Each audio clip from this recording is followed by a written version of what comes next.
Okay.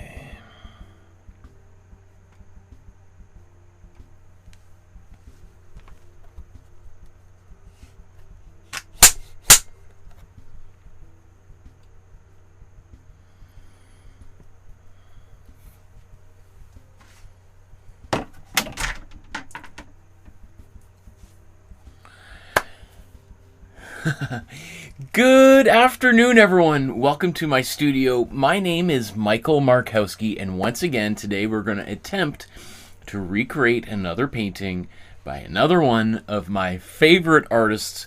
Today we're going to be looking at LeRoy Neiman and his painting of Jackie Robinson. This is entitled Jackie Robinson Entering the Big Leagues 1947. He did this artwork in 1996 as to honor the 50th anniversary of Jackie Robinson breaking the color barrier in baseball and helping to usher in a more inclusive attitude towards athletes of color in baseball, but also in other sports, and then and of course helping to change all sorts of attitudes in other parts of society, not just the United States, but across the world. And so I like this painting. I like the idea behind it. And also, LeRoy Neiman just happens to be from St. Paul, Minnesota, part of the Minneapolis-St. Paul area, and considering everything going on in Minneapolis right now, I was always thinking about LeRoy Neiman, but it seemed kind of particularly I wanted to focus on an artist from this particular area of the world. And LeRoy Neiman, interesting person, complicated person, and I'm sure there's some people like, wow, I mean, the only surprise that you're doing LeRoy Neiman is that it took you so long to do this. He's we'll get into his biography. Controversial person, not for.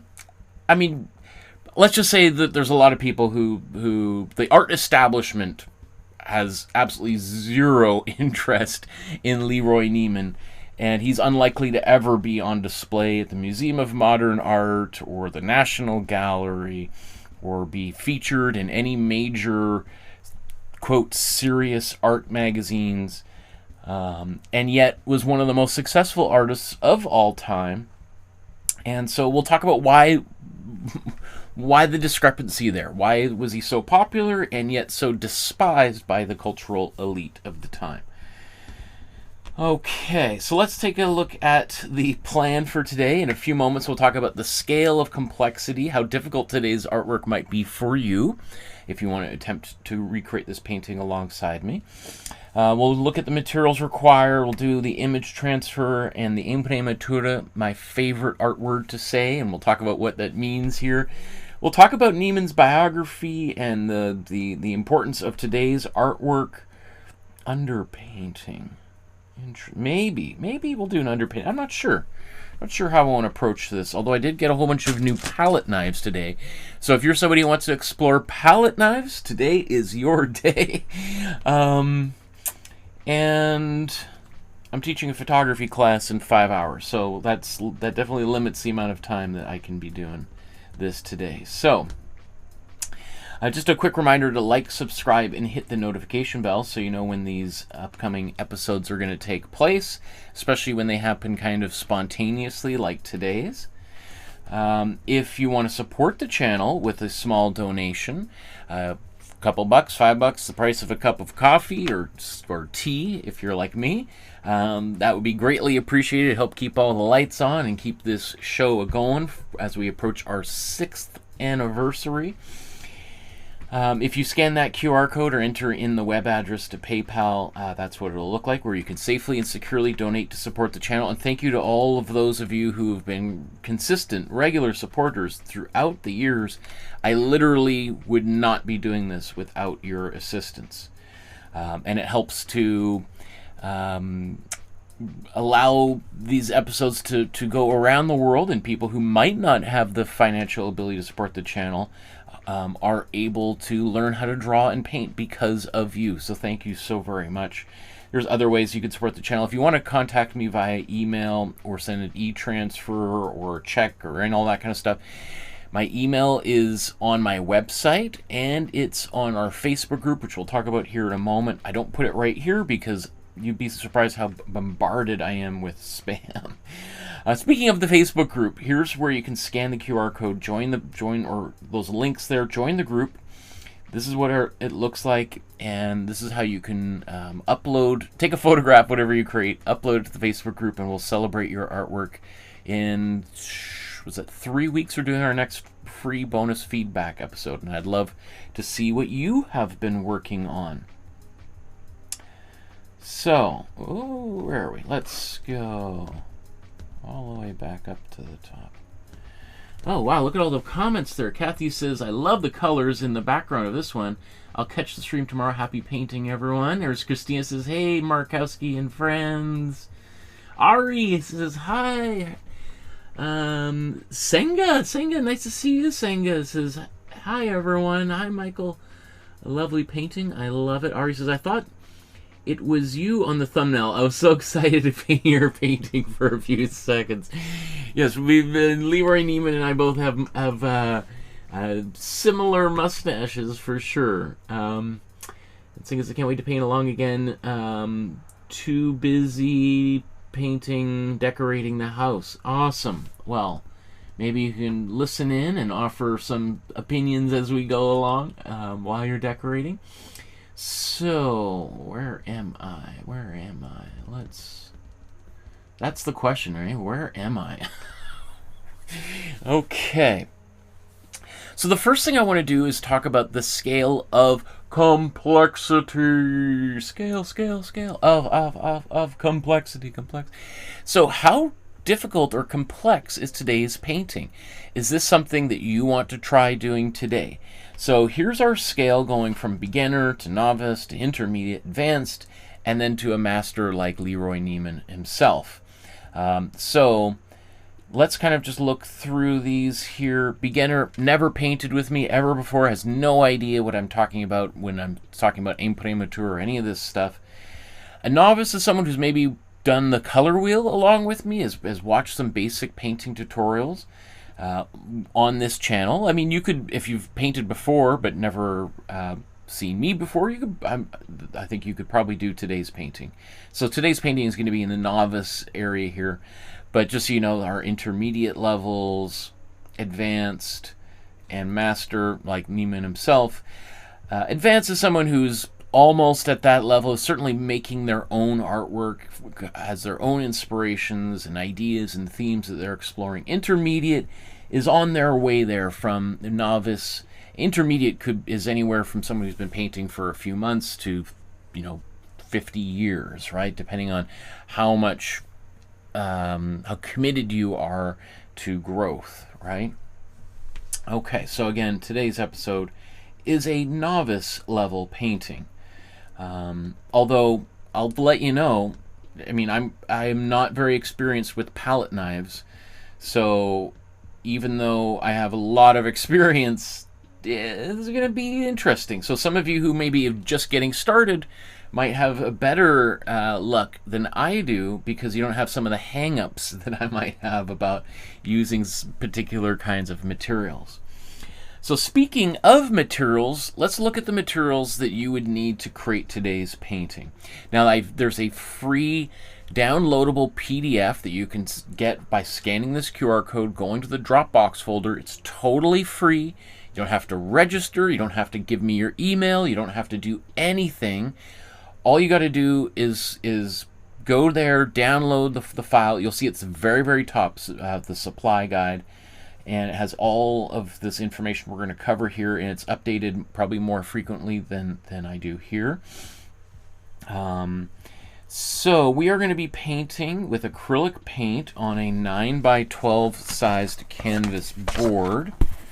Of course, you can use whatever support. Could be paper, you could be painting in your sketchbook or on a stretched canvas over a frame, or all sorts of glass, plexiglass, whatever you want to use.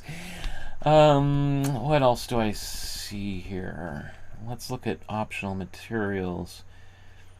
Do I have palette knives on here? I don't have palette knives. I don't think so. I gotta add palette knives to this, because this would definitely be what we're going to be using as palette knives. So something like this, like brand new palette knives. That's why we're late today. So I was rushing to go get some because I can't seem to find. I think I must have taken them to school. The university I teach at must be in my office. Anyway, this is my reminder here. This is really for myself to get some rags out, so that the more rags I have available, the less likely I am to have a disaster. The harder it is to find them, the more likely it is a disaster will happen, right? That's just the law of the land. Okay, so we're going to be using what's called this split primary palette. That means we've taken the primary colors and we've split them in half. So giving us 2 yellows, 2 reds, 2 blues. We're going to add white, and I'm going to mix my own black from these colors, although I don't even know if there's black in this painting. We'll see here shortly. Now, lots of color, that's for sure. But I think it's nice to know that we can mix a really dark black with all these beautiful bright colors. Now, I didn't invent the split primary palette approach to painting, but I'm absolutely on a mission to popularize it. I think every kid in elementary school should learn this approach to color theory, because just as in the same way that they learn how to spell and write their own names, I think they should know this. I mean, I didn't learn this until, after 8 years of art school, undergraduate, graduate school, going to the best schools in the world. Nobody ever mentioned this until I was teaching myself, and like, what? How is this not? This is so. Anyway, that's what I'm on a mission, and so one of the reasons why I appreciate this particular approach is it really emphasizes color temperature. So every color has a temperature. It's literally measured in Kelvin units. If you're a photographer, you've probably heard of the white balance on your camera, and that's to balance the color temperature.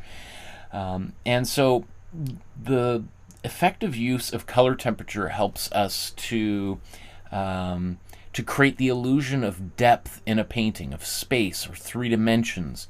Even if you're making an abstract painting, we can use color temperature to create space. So if you're like Mark Rothko or Willem de Kooning, all those abstract expressionists, or even LeRoy Neiman, who is kind of walking that line into abstraction, this can help, because your warm colors appear, to our eyes at least, to advance, and your cool colors appear to recede.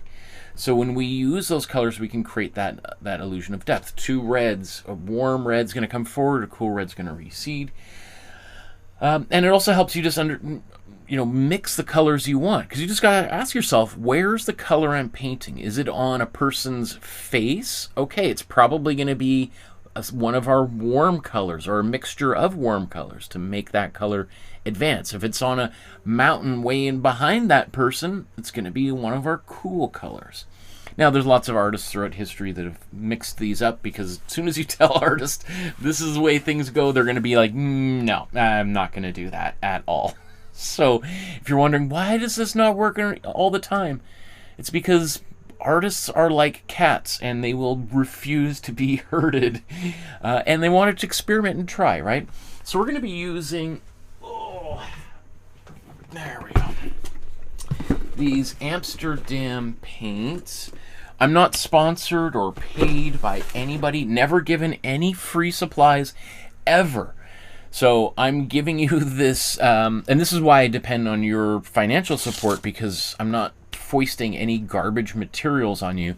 I think this is the best bang for the buck. It's the cheapest paint, and also, or it's the highest quality paint for the lowest amount of money, right? And you could certainly spend more. So this is the paints I'm going to this is what I'm going to be using, what I recommend you use. But you could also use golden paint. It's about 3 times the price for half the amount of paint. It's also a little bit thicker, so we would probably call this like a soft body acrylic, whereas golden is more of a heavy body, although they do make a soft body paint as well. Lascaux. So I'm going to go through all these here. Again, all of this is in the PDF handout that you can download, so you don't have to frantically try to screenshot this, although if you want to do that, or you're standing in an art supply store right now, you can certainly do that.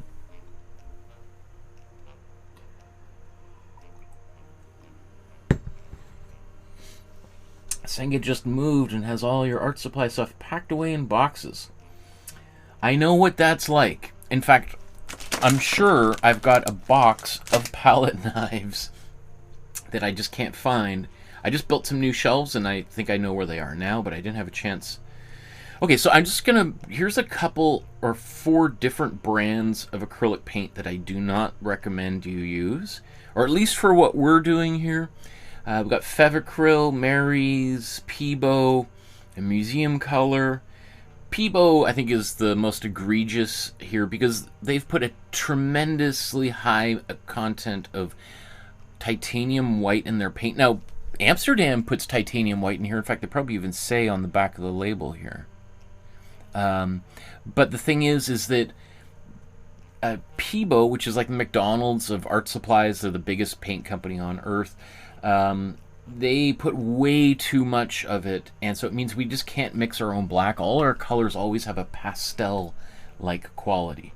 So it can be, it's just really frustrating. And especially if you want to make a painting like today's, where the color is super saturated, high key, I think you're just gonna be, you're gonna wonder, what am I doing wrong? Why don't my colors look as beautiful and bright as the ones in the original? It's because you're using paint that's got a lot of white in it. We are going to put some white in the painting, but we want to be able to, I want to control how much white I put in my painting. I don't want to have to be, have that decision made for me by the material I'm using ahead of time. Okay, so our first step here is to do the image transfer. So let's look at the original artwork here. So here's the artwork by LeRoy Neiman. I did a tracing using my iPad Pro and the Procreate app, and you can download this for free from the Dropbox folder. So let's go back up here.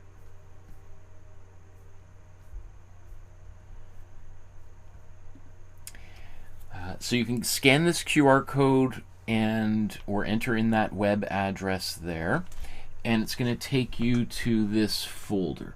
You'll see here's our supply guide, just as again reference. Here's a black and white and full color version of them.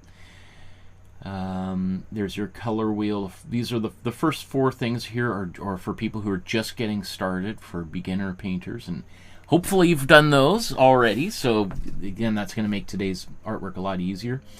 You'll notice everything is organized by the artist's first name, then last name. I mean, you've got Amrita Shergill, Andy Warhol, Beatrix Potter, Barbara Kruger, Claude Monet, Doris McCarthy, Elizabeth Payton, Francisco Goya, Frida Kahlo, Henri Matisse, Leonardo da Vinci, and you can see there's different levels here, right? So here's LeRoy Neiman, level 2 novice.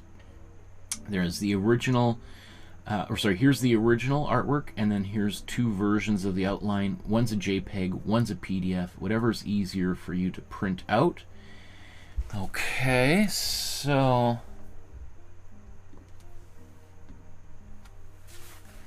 and that's the image. So I've just printed this off on my inkjet printer here at home.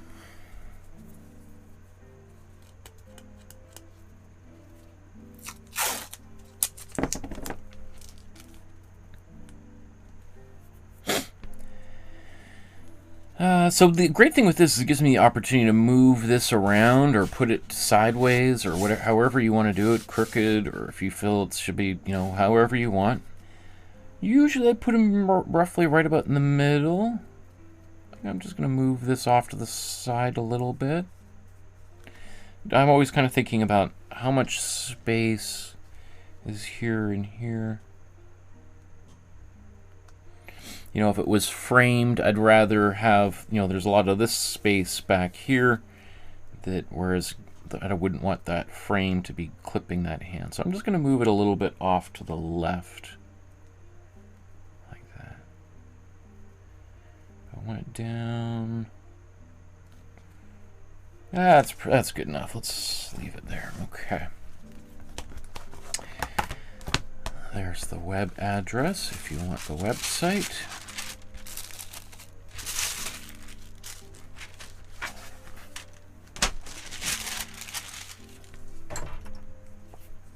Okay. It's hard to know which side of this carbon paper is right side up or down. So you'll notice I'll just do this here and here. Oh, this must be the right side up or down. Okay, I'm about to sneeze. 1 second.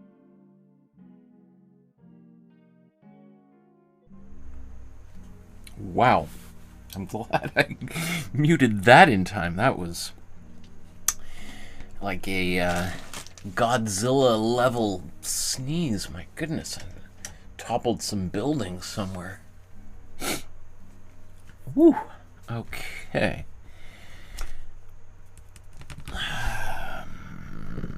Well, I was going to use a ruler for that baseball bat, but then I reminded myself that this line is not straight.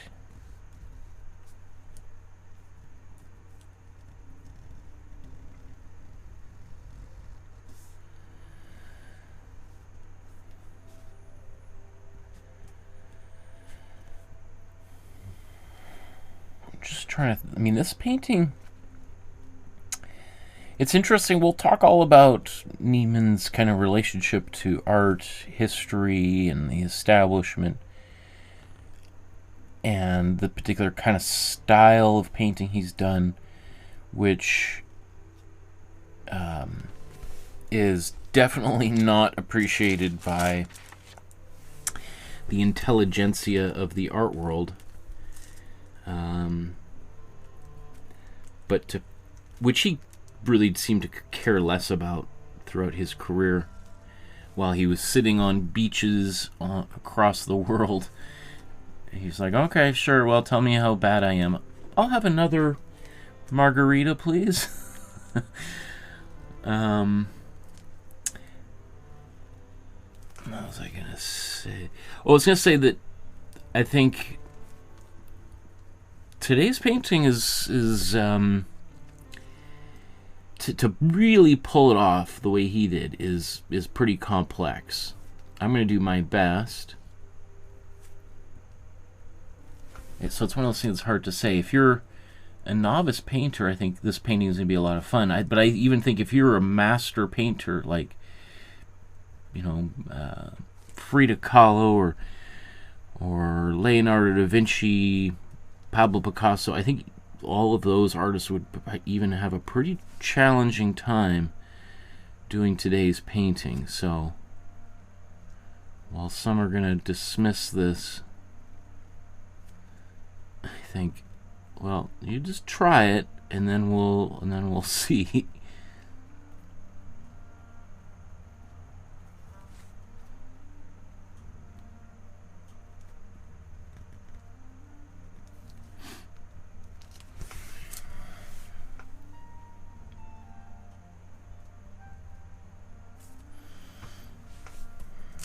How are we doing here? Okay, that's good.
Oh man, I'm just thinking about how to do today's painting while we do this. All this detail, oh my goodness.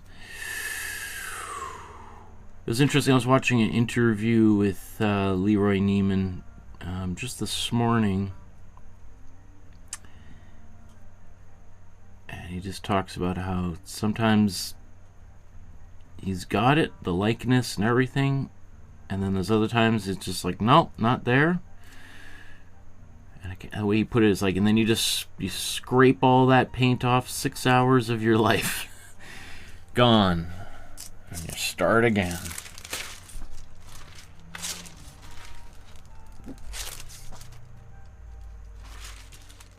So you can see there's all these gray things there. I don't even think I'm going to bother with any of that.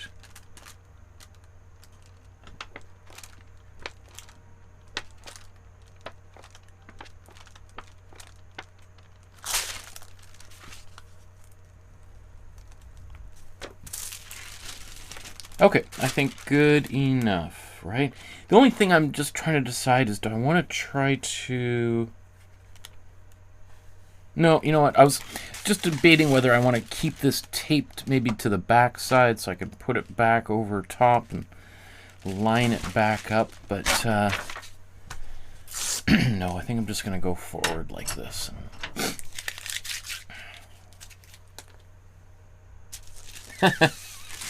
Thank you, Heidi, for the bless you.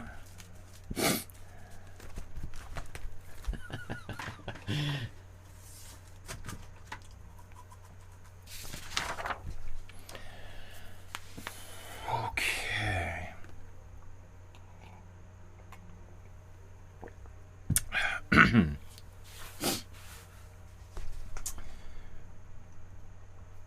So where's our next step?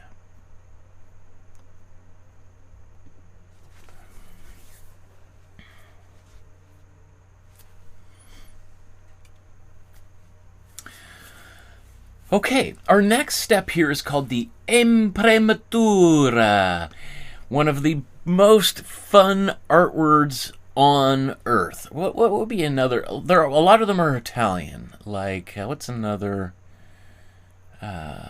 fun Italian art word? I was gonna say Caravaggio, but that's a painter's name. Caravaggio is known for the, oh my goodness. That theatrical lighting. Okay, thought it was going to be really clever here. Okay, so anyway, the Imprimatura is the first layer of paint, or the prime layer, or a priming layer, or the primer, right? There's lots of different reasons why we would want to do this type of thing. I don't know if LeRoy Neiman did this on this painting or at all. So we'll take a look at the original here in a moment, but usually, like for me, the purpose of this is just to get a painting started. And typically I use my warm yellow, but so let's just, well, maybe just, let me talk a little bit more about why people do an Imprimatura. Like, so for instance, here's an unfinished Leonardo da Vinci painting right up top there. And you can see that this painting has this layer of kind of yellowy brown that he stained the canvas with. And then we might even call this darker brown, like an underpainting, as he's starting to block in darker areas to add value, right? So Leonardo da Vinci used a yellowy brown color to start his paintings. On the other hand, you've got Michelangelo. And Michelangelo used a green to get the painting started. All right, so two artists working at the same time, at one point literally in the same room across from one another, had very different ideas about the purpose or how to start a painting. And nobody disagrees more about these ideas than artists themselves. I do think, though, that an Imprimatura is really, really helpful.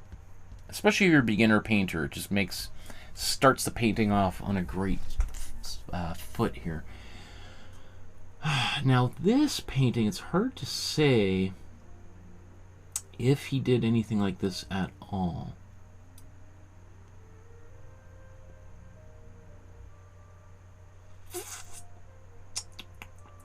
You know what? I'm gonna just follow my yeah.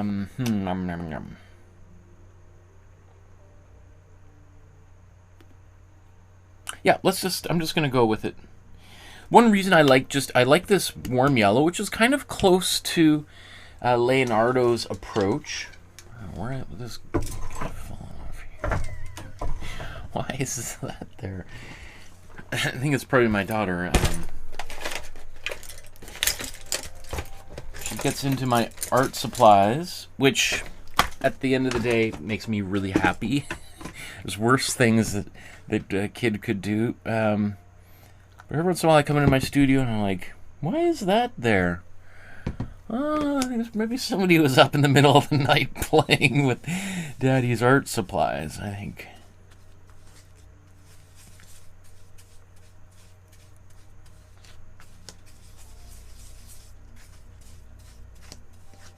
Oops. So what I did is I put basically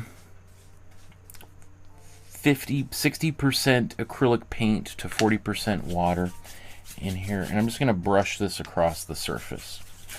This is one of my favorite things to do when I'm making a painting.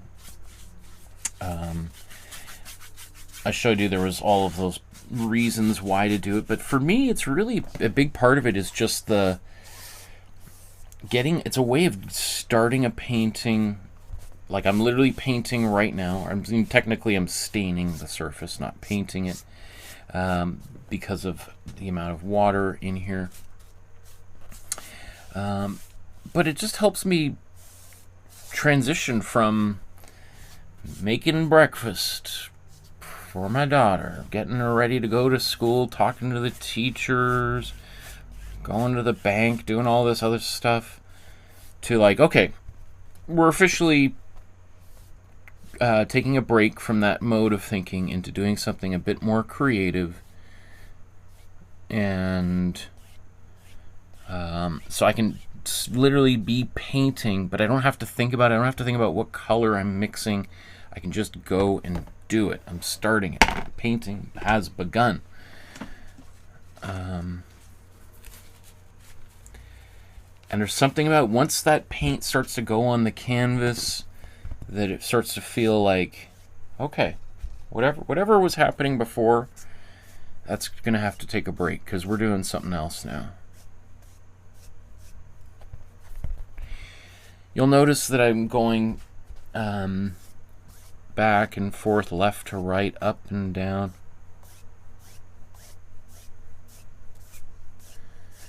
Because the main purpose of an Imprimatura is for the paint to soak in here and cover every little nook and cranny, so that if there is gaps between the colors, instead of there being white, plain white, the raw canvas, or not even the raw canvas, it's the gessoed white canvas, there's going to be some color there. And you know, for an artist like LeRoy Neiman, whose paintings are all about color, this is awesome. Ari says, I painted earlier, now I'm watching only. I wonder what you painted, Ari. What were you creating? Hopefully you're going to share it with our group there.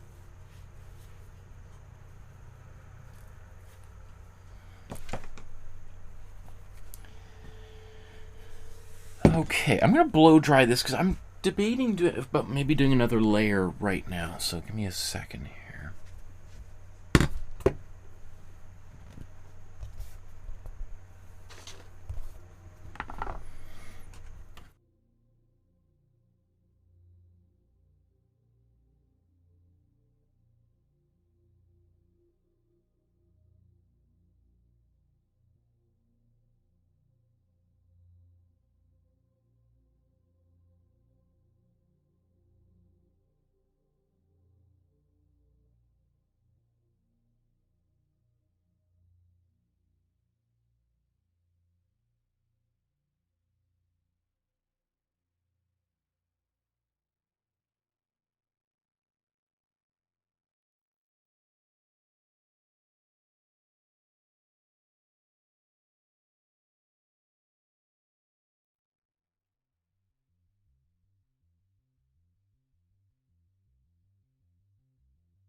Okay.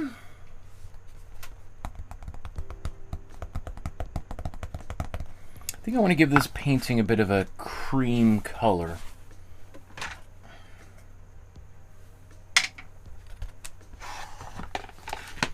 So I'm going to put the paint on my palette here.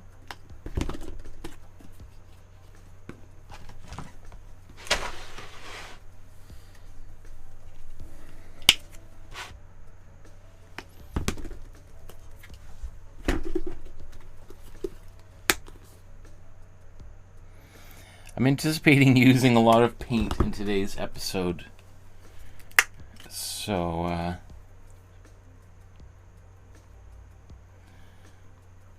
not worried about wasting paint today.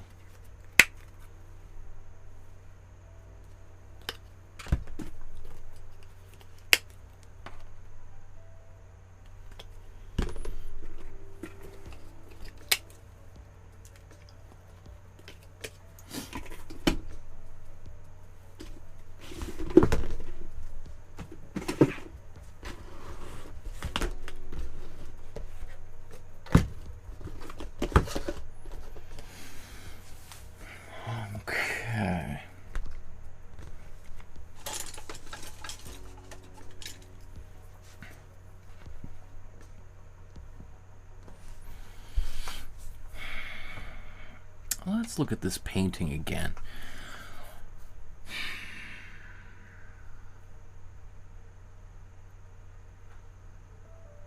I am kind of contemplating doing a bit of a purple color here.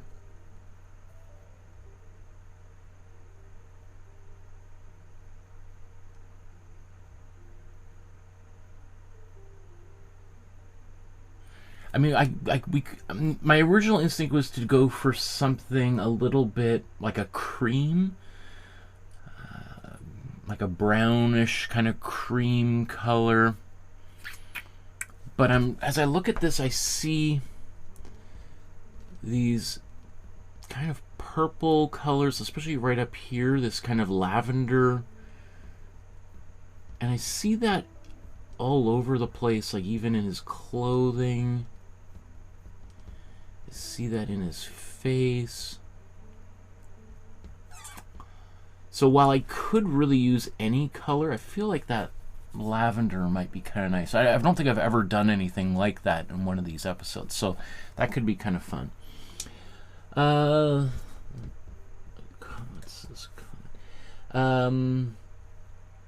LLX Weber says, watching one of your drawing courses right now. Thank you for this amazing quality content. Awesome. Thank you so much for saying that. I appreciate that. Okay, so yeah, let's mix.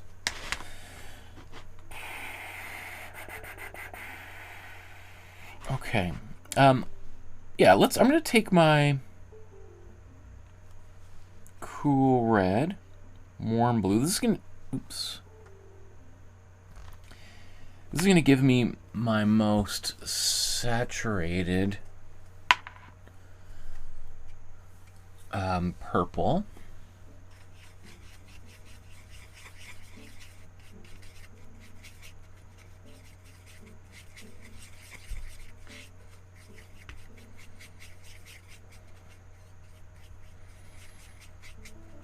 Now, obviously, that appears super dark. No surprise. All right.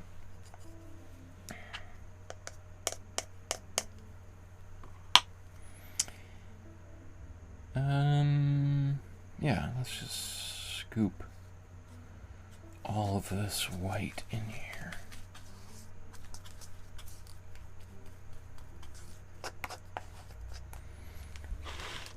In fact, I'm going to add more white. Come on.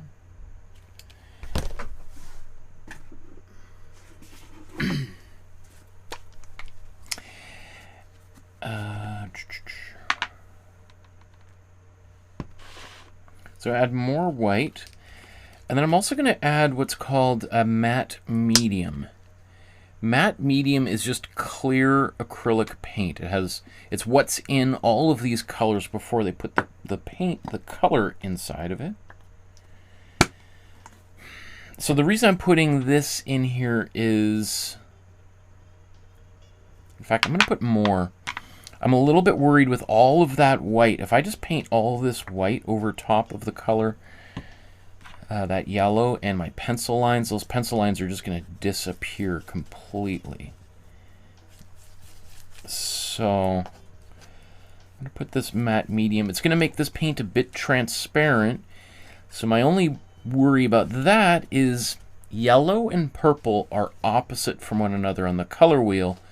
And when we mix colors that are opposite from one another on the color wheel, they cancel each other out and turn to black. So it is possible that this going over top of that bright yellow Imprimatura goes kind of brownish or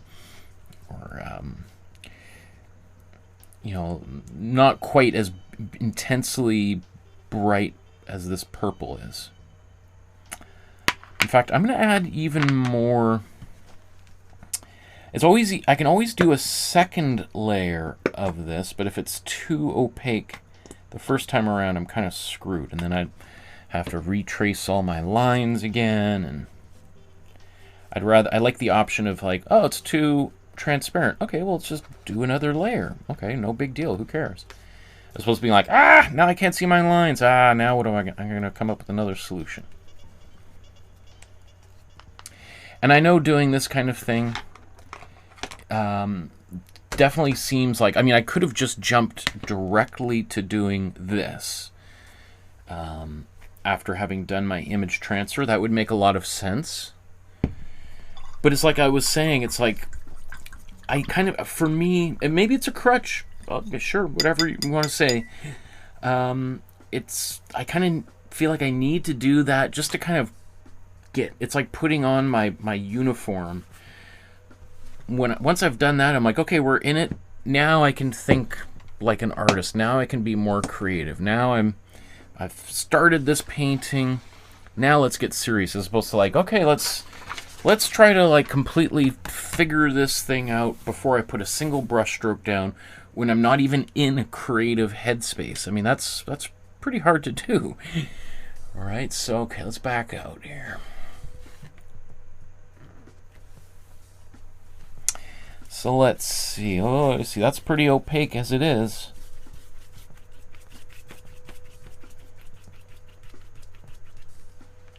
I think it'll get a little bit more transparent as it dries. But definitely I'm glad I put all of that matte medium. If there wasn't, I mean, look how opaque it is now. If I hadn't put at least 50% or more matte medium in here, I wouldn't be able to see anything.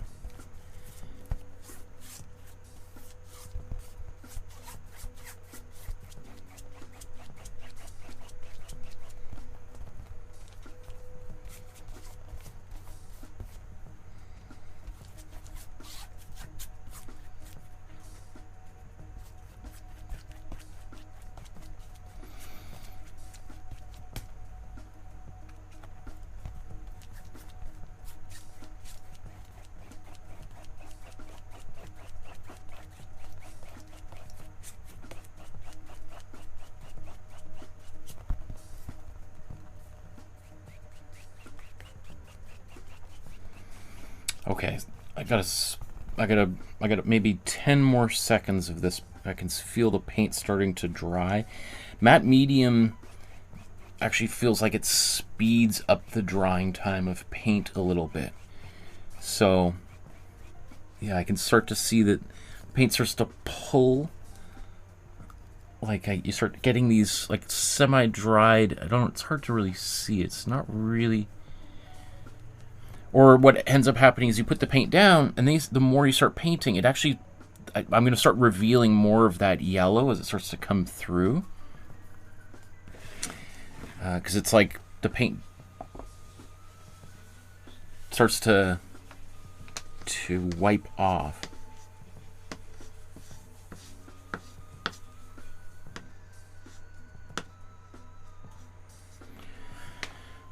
Loud sound of like somebody pressure washing or something out there.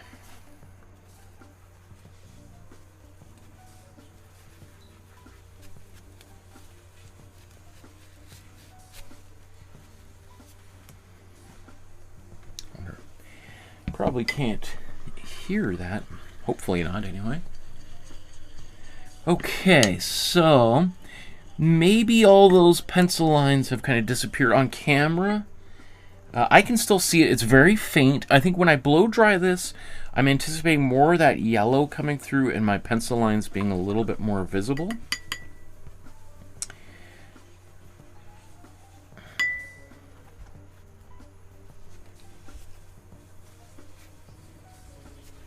So I'm going to take a look at what's going on out there.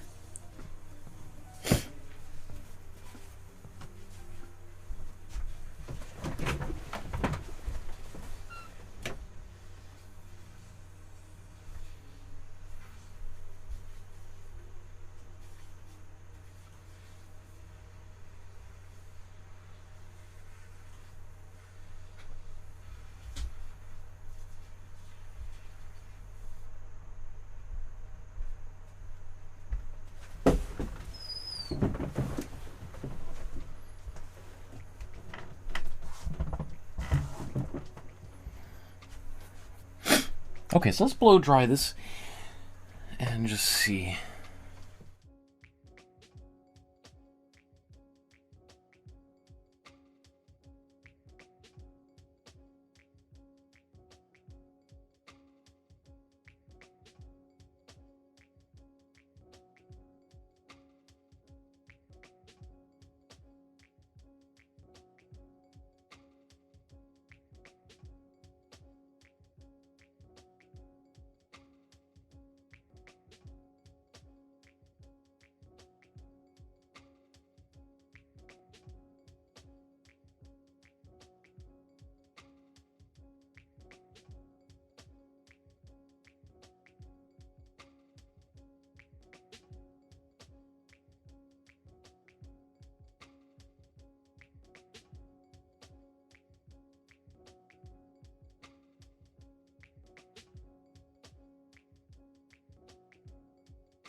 Beautiful. Okay. You know what I love about this? Again, I don't think you can see anything on camera there. Is that this is a color that would be impossible to mix because I've got yellow that is showing through and purple, and so my brain can kind of perceive this color, but this would be almost impossible to print this. Like, you'd have to do it in 2 layers. I can't imagine how you could. So that's one of the beautiful things with painting. And I remember having painting teachers would talk about the goal is to make a painting that can't be photographed, that has to be experienced in person. And I remember being like, well, that's, yeah, whatever. That sounds like, you know, like this imaginary kind of wishful thinking. But it just, now, the more and more I've done these paintings, especially since I started doing these live streams, I really, it's true. There's definitely things that just do not translate in a video camera or stills camera, that have to be experienced in person to really get it. And that's one of the reasons why I love doing this Imprimatura and these 2 different things is, yeah, I could have just mixed that purple, painted it right on there, boom, done. But it wouldn't have the level of color complexity that this has right now. That the nuance here, like even just this painting right now, I mean, I wouldn't hang this on my wall like this, but it's already kind of one of, I mean, I could see certainly lots of artists could do something like this, because it already just feels like, whoa, how did you get that color? Like, what on earth is going on here? Anyway, I just want to share that because it's one of those things that maybe some people might not think about.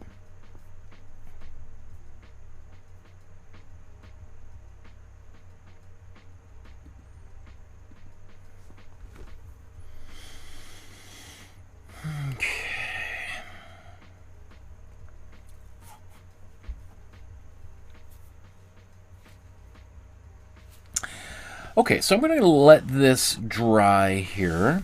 And while it's drying, I want to talk a little bit about LeRoy Neiman's biography and his artwork, and specifically this painting. I don't know if I want to talk too much about Jackie Robinson, the baseball player, because there's certainly lots of information about Jackie Robinson, much more than there is about LeRoy Neiman, for instance.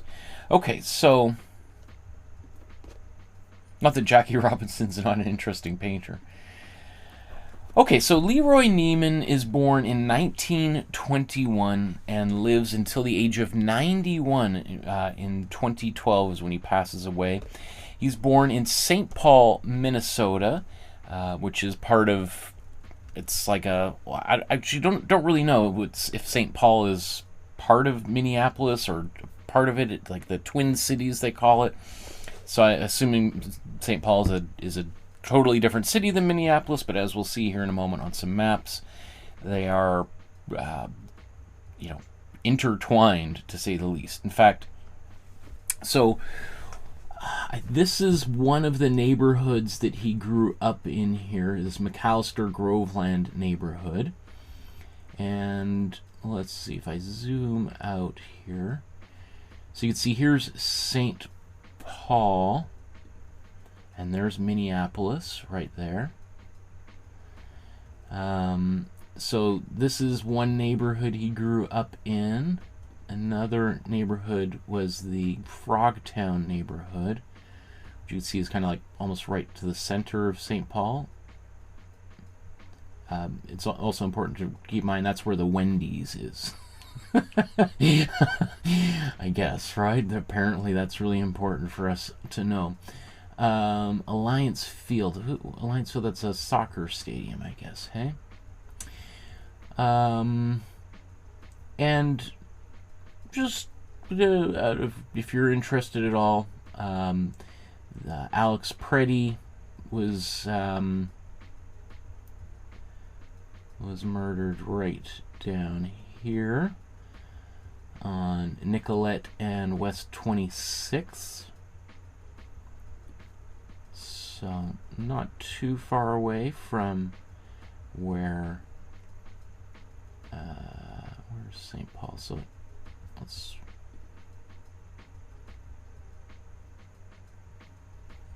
how come it's not showing my St. Paul? Okay, anyway, so that's the same sort of area here, and then Renee Good.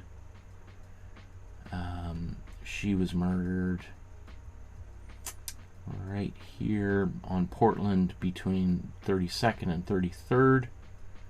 Probably didn't think anybody watching this episode a few years from now, why are we talking about Renee Good and Alex Preddy when we're talking about LeRoy Neiman? Like, what on earth do these people have to do with one another?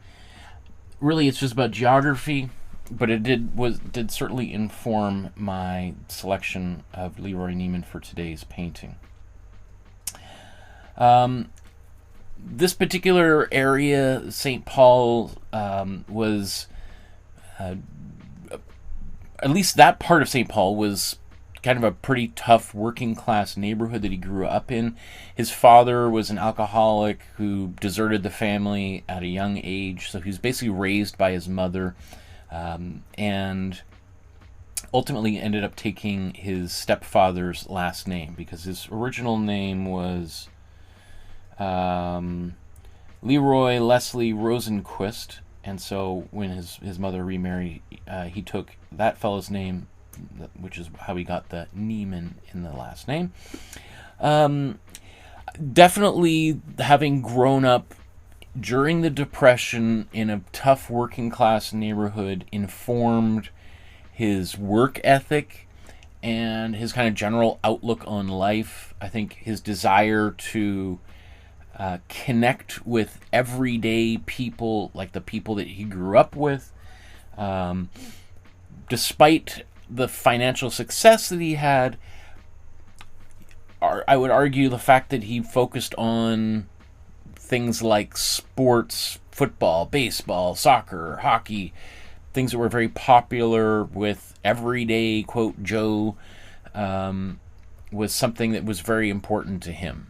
right? I mean, it's as opposed to focusing, even though he did paintings of wealthy people and he did paintings of animals when he would go on safaris to Africa and stuff, I think he always kept one mind on the kind of blue-collar working class. It was really important to him that his art was really accessible to people.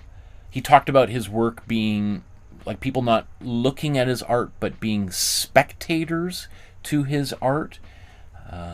And so, yeah, I think that there's definitely that, and I'm sure he, I don't know, I'm sure he would have talked about or written it. I watched interviews where it's definitely brought up this kind of working class aspect of his life. Oh, here's the house he lived in. Let's just find that. I didn't realize that was...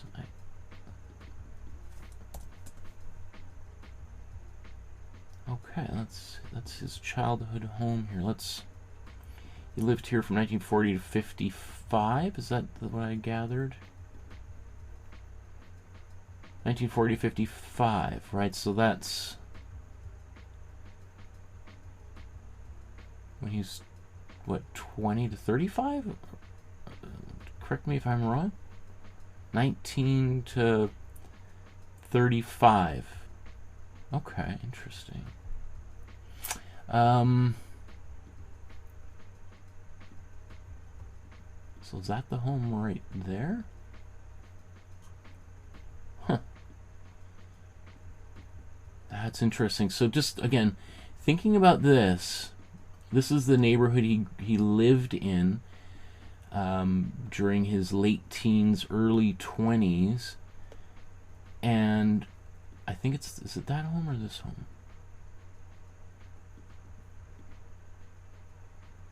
So maybe it's this one here. Or maybe it's...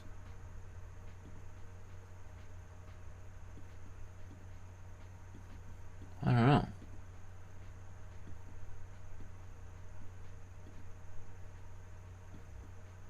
Anyway, it's one of these homes here, and they look like they're probably still of that era. Oh, that's it. That's it, definitely. That's the home he grew up in. Interesting. But it's just thinking about this pretty humble working class neighborhood.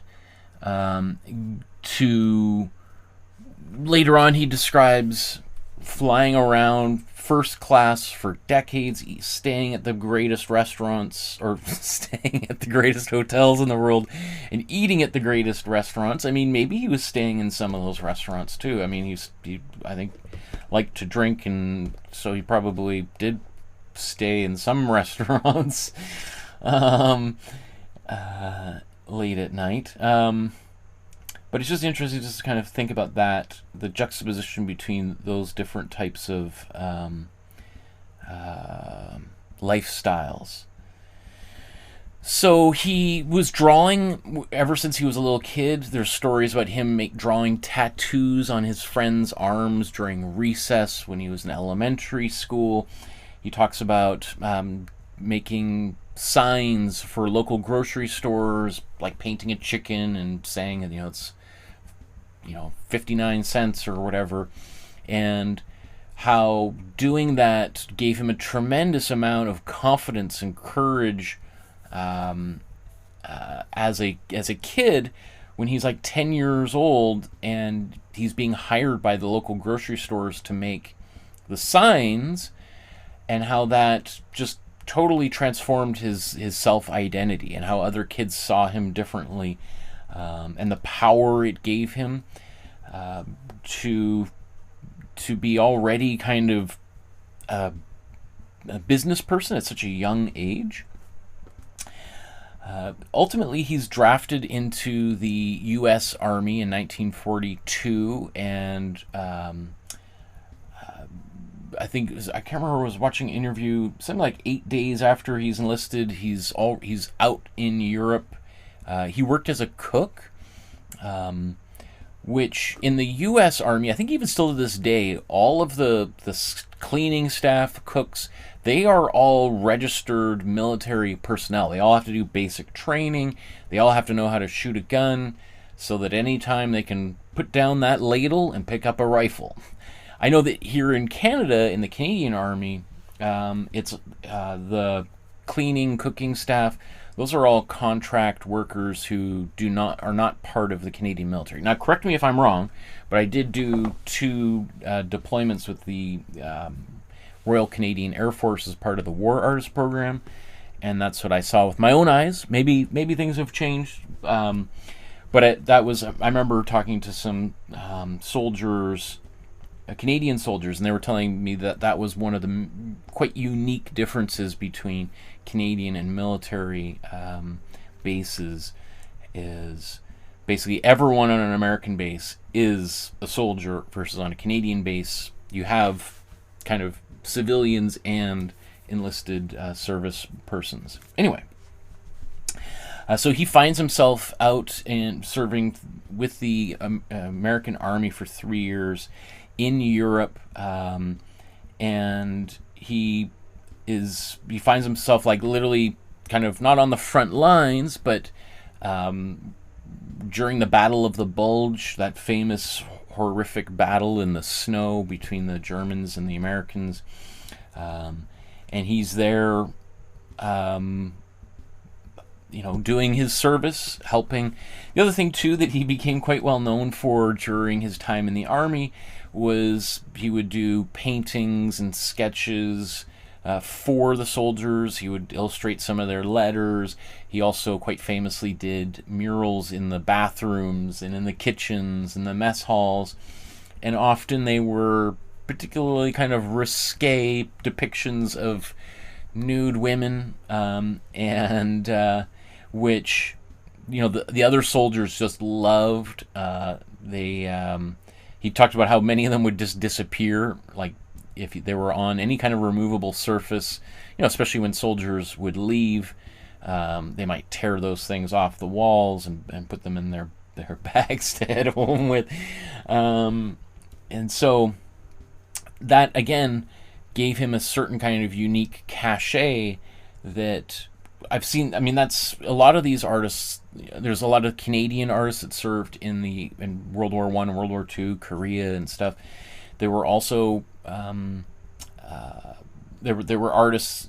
The one difference is many of those artists were sort of plucked out of the infantry and given positions as official painters or war artists, like I had. Although I was a civilian artist, because now the War Artist program is mostly for civilians to deploy with the military.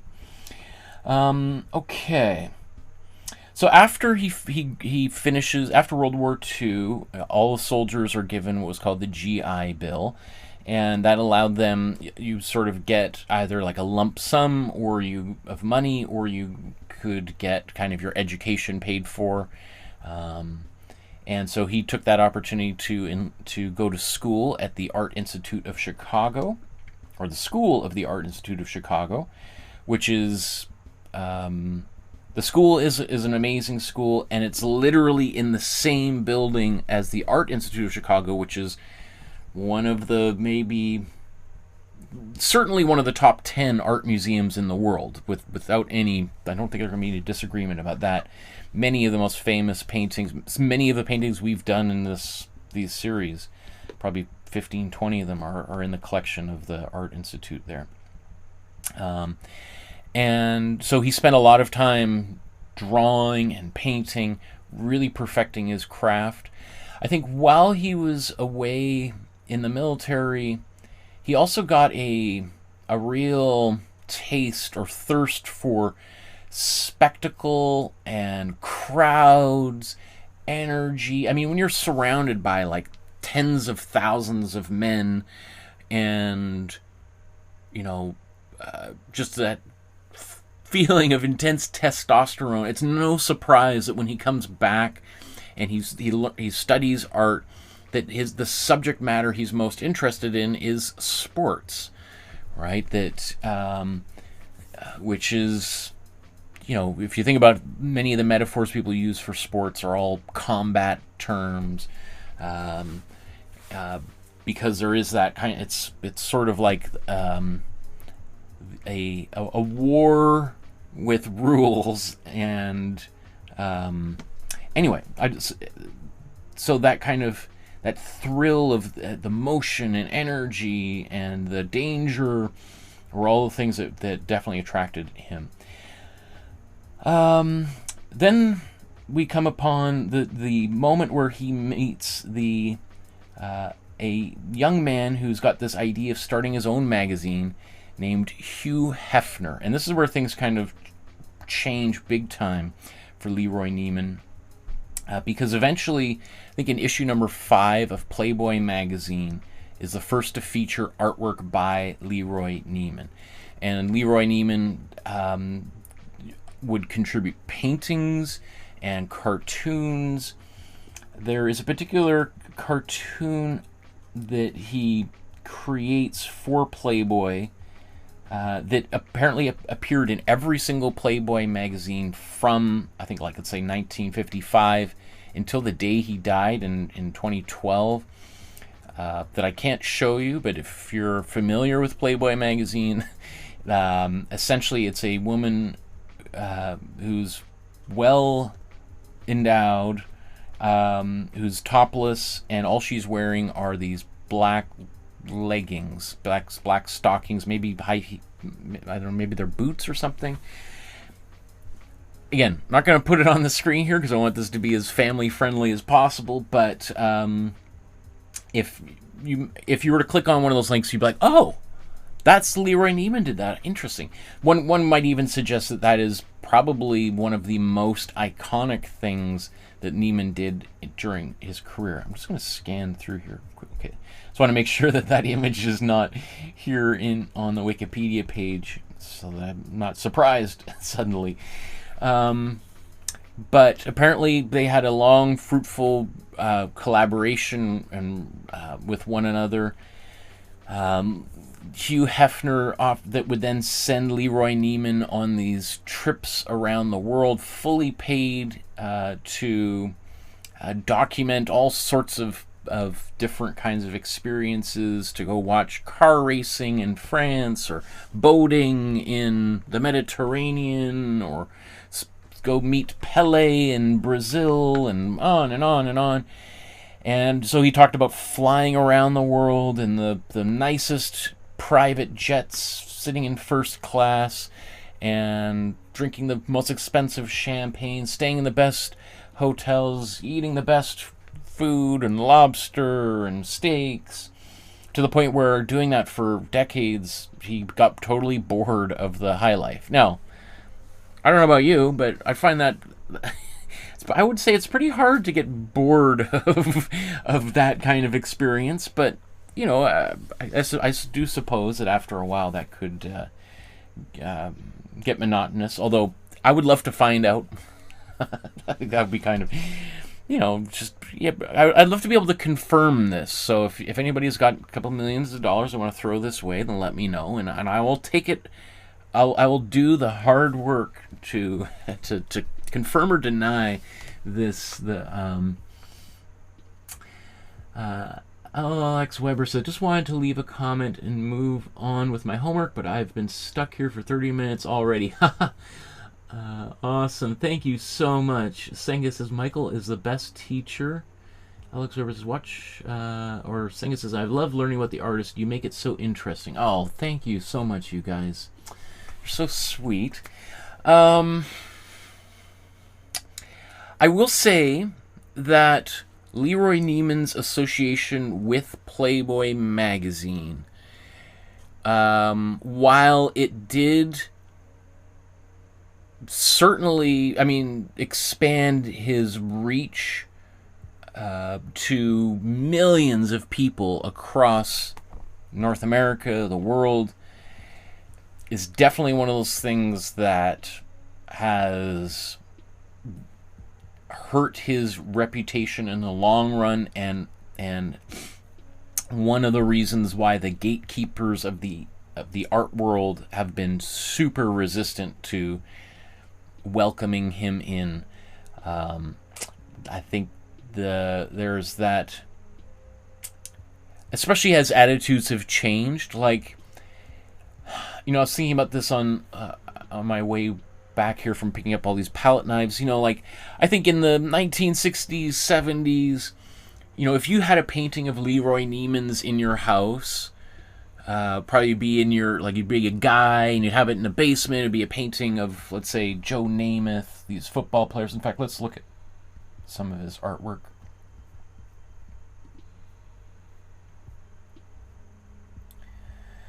Right, pubs, bars, restaurants that he's painting. You might... Here's Roger Clemens, baseball player. Sonny and Cher. You might think... and so anyway, so if in the 60s, 70s, if you had a painting of LeRoy Neiman's in your basement next to your bar with the shag carpet, and your friends came, oh, cool, what's this painting of this football player? Awesome, dude. Where'd you get this painting? Or who's this? Like, oh, I got this painting at the mall, which is another thing, too, we'll talk about. It's a painting of a football player that you bought at the mall. And, by the way, this is the same guy who does those cartoons in Playboy. We're like, everybody's high five, dude, awesome. Right? Today, though, the idea of, like... that you would have, I don't know, there's a bit of a, people that have the attitudes about that have changed, and I think particularly, and not to bring in another kind of topical thing, but if we think of like Jeffrey Epstein and this idea of like young women being kind of gathered together for rich white dudes, not too dissimilar from what's going on at the Playboy Mansion. I mean, just the girls at the Playboy Mansion, you know, let's just say they're not being recruited from Harvard, right? It's not like they're the wealthiest girls in the world who, you know, these who have other options, right? So, I feel... As I think a lot of people in the art world feel a little bit like uncomfortable with that whole kind of scene, that it's very kind of bro, hyper masculine, especially the fact that he makes paintings of all these hyper masculine pursuits, football and soccer, wild game hunting in Africa, that haven't aged well, let's say, right? And so there's that aspect of the career of LeRoy Neiman that I think is definitely... but, you know, on the other hand, I've got this book of his, let's see.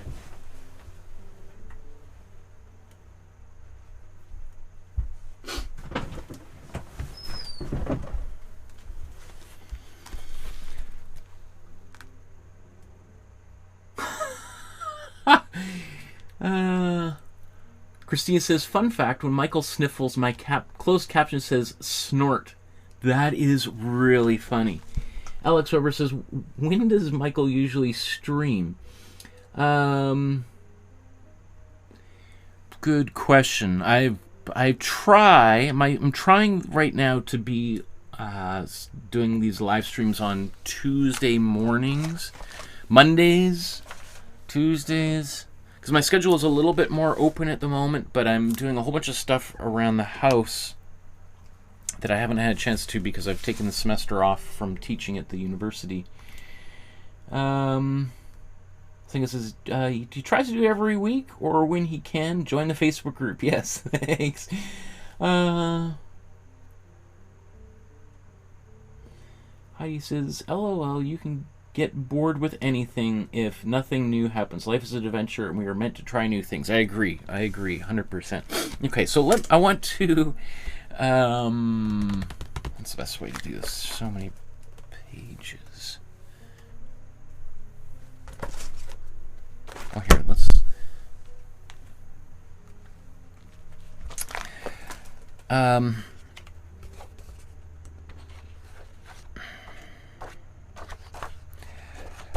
mean, let's just... I mean, here's a photo of the guy with his dog. All right. It's interesting. This entire book, it says something like, at the very end here, every word in print or calligraphy, all drawings and paintings reproduced in this book are by the hand of LeRoy Neiman. I don't know, there's something about that I just found really funny. So, like, one of his best friends is Joe Namath. Joe Namath, famous American football player, actually played a little bit in the Canadian Football League as well, but was also particularly known as a playboy, as I don't know what you call that, as a ladies' man. Here's pictures of him with Sonny Liston. Here's Joe Louis, famous boxers. Here's LeRoy Neiman. Let me get a little bit closer here. There's him sketching on the side of an NBA basketball game. Here's in Madison Square Garden, 1972, and there's Wilt Chamberlain dunking behind him. Wilt Chamberlain also being a very famous, maybe the most famous promiscuous fellow on Earth. And I'll let you, if you want to look that up, look.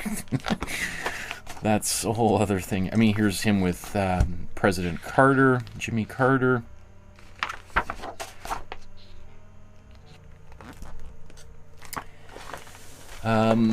Here's him making a painting of Pele, who played with the New York Cosmos soccer team in 1976. But here's him on the sidelines making a painting of the soccer players. Here's him with Muhammad Ali in 1973.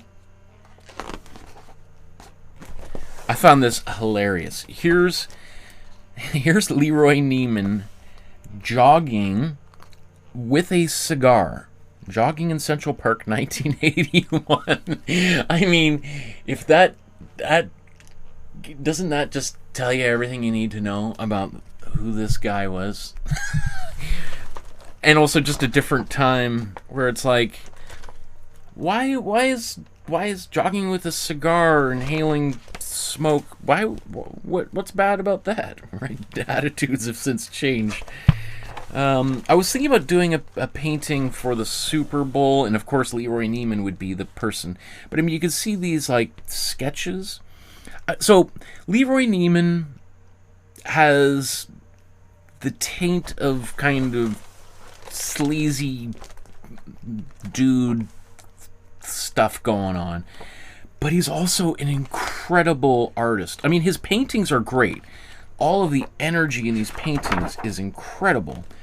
But I would say, I mean, here's another fella that's, here's O.J. Simpson himself right there. All right, so again, the cast of characters that he's surrounded by. All right, I mean, these paintings, which he's also using like house paint to get this particular kind of drip-like quality, just like Jackson Pollock. But, you know, for instance, I teach figure drawing at Emily Carr University here in Vancouver. And I'm going to incorporate some of these artworks into my lesson plans going forward, because, which I'm sure would just be my fellow instructors would just find super distasteful. But he was able to capture movement in a way that a lot of other people are not able to do, to draw this quickly. Like, I love this. I mean, this is maybe more technical than I want to get into, but this idea of putting figures into boxes like this to get perspective is definitely something I'm going to use in a class going forward, because that's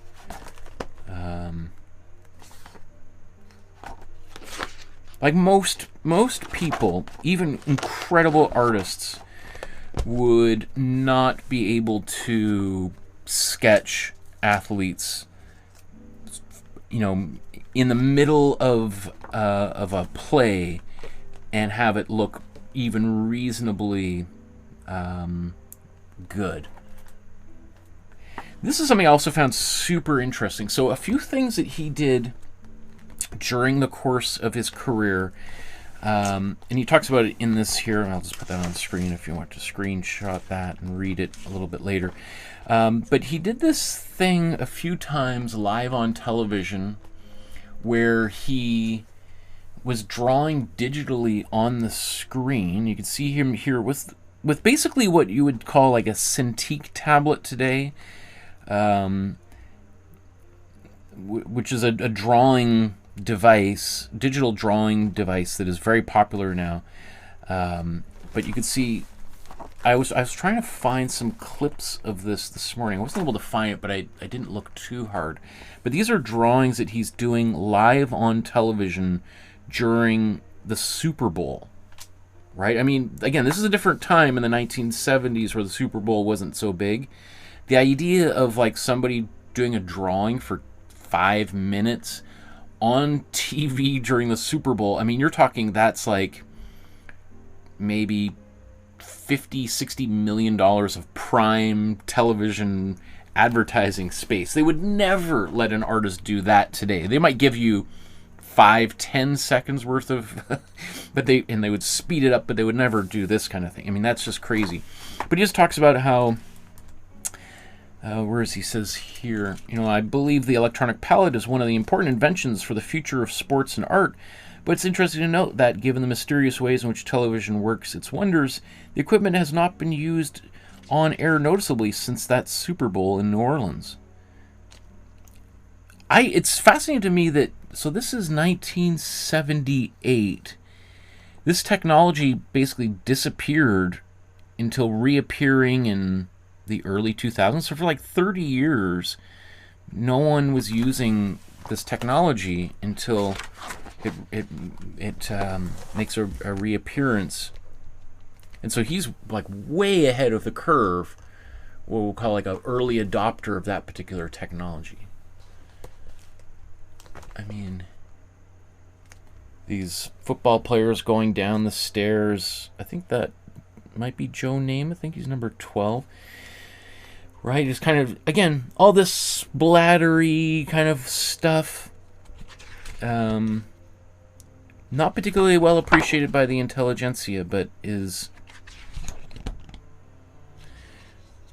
pretty amazing nonetheless. He talks about how, I was watching an interview this morning where he was sitting on the bench with the New York Giants bench, the football team in New York, sitting on the bench doing drawings, sketches of the athletes, talking to them, and he was there when the New York Giants, or when the New York Jets, sorry, I know some people get pretty upset about that. The New York Jets won the Super Bowl, and then the next year the coach said, no, this idea of having an artist sitting here is just too distracting. Got rid of LeRoy Neiman, and the New York Jets haven't won the Super Bowl. I don't even know if they've been to the Super Bowl since. Right? And so he was like, maybe they should have had me back. Maybe they would be a little more successful if I was still there with them.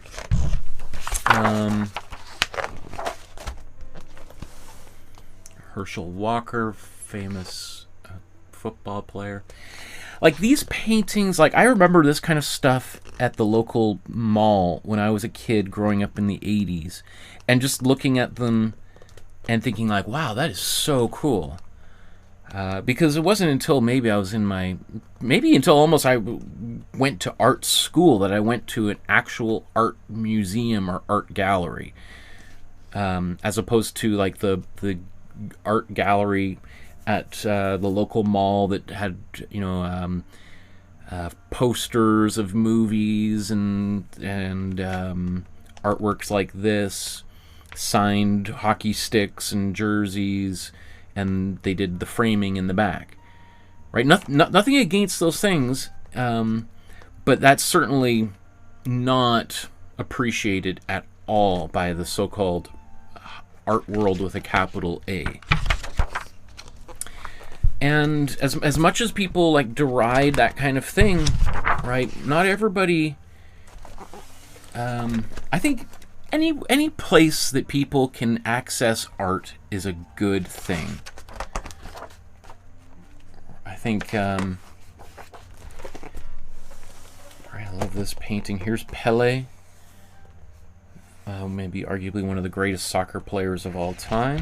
I think there's some photos. So here's a photo of LeRoy Neiman and Pele together.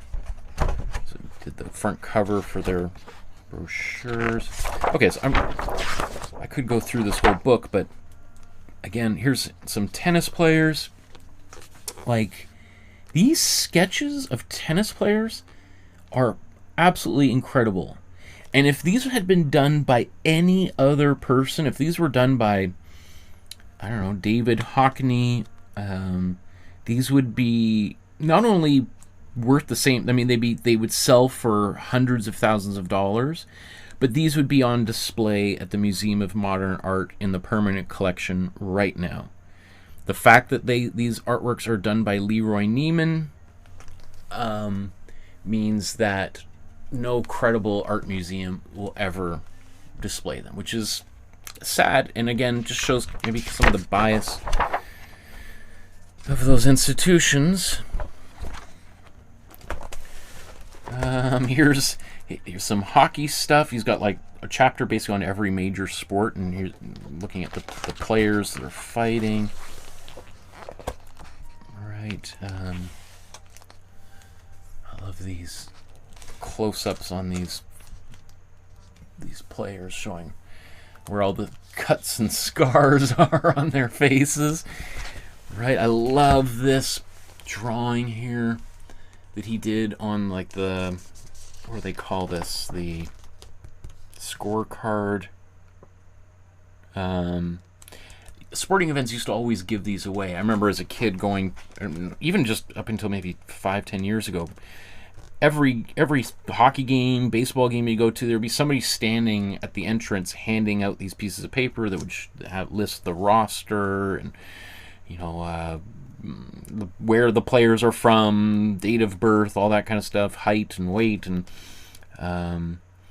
now, I don't know if they do that at hockey games. If you go to a baseball stadium, you have to go to a special counter and ask, and I think they'll print one out for you. But I just love that, you know, he's just drawing on every available surface.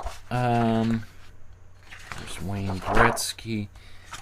Let's see if there's just anything else I found particularly notable.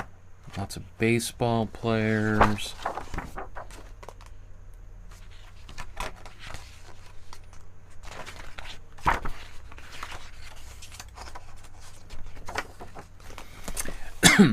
Quite famously, when in 1972, here you have Boris Spassky and Bobby Fischer, two of the great chess players of the time, faced off, and right there you've got LeRoy Neiman drawing, documenting the scene.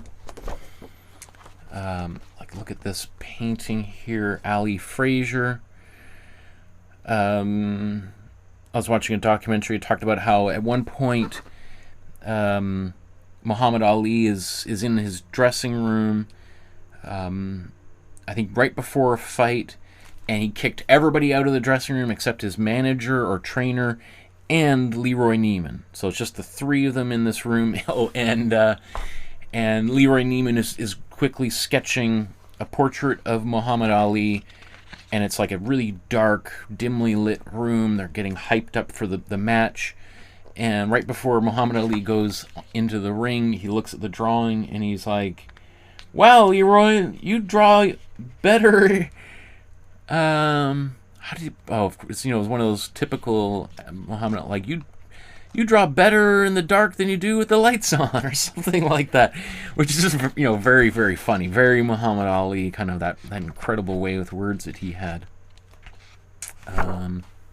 Boxing was definitely one of those things too that, again, you can see another drawing on a scorecard here. Muhammad Ali, boxing was also very popular. We did a painting by George Bellows a few years ago.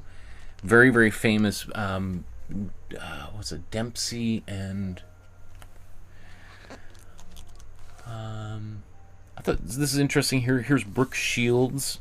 So this is her doing kind of like a workout process. Here's him with a painting behind there of Arnold Schwarzenegger in the background. You know, this documenting ballerinas and stuff. I mean, that's right out of Edgar Degas. Did tons of that kind of stuff, and he's well loved by the art establishment. Where's another one? Oh, like this drawing. I just love. Look at this. I mean, you got Muhammad Ali there in the dressing room. And this is awesome drawing. Maybe we'll do an episode where we look at the drawings of LeRoy Neiman. But that is so cool. Like, the efficiency of the line there, using the pinstripes of this, I think probably New York Yankee player.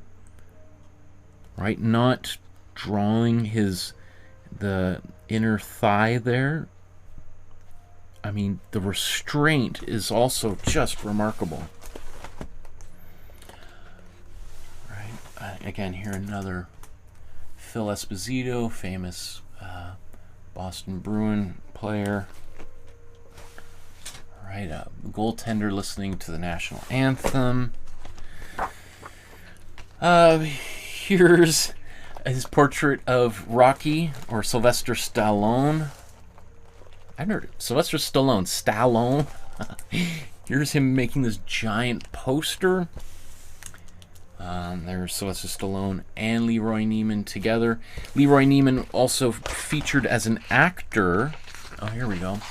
In many of the Rocky films, as in different roles, but there you see him as the I don't know, the ringside announcer. Or, like, here's another drawing. I love this drawing of this woman just sitting on her bike. You know, there's the bike stands out and she's just relaxing here. These scenes where he just sees something interesting and boom, I'm going to paint that and draw that. A painting here on top of a map. You know, he talks about, in interviews, about him being, he's disappointed that he's not more widely embraced by the art establishment, but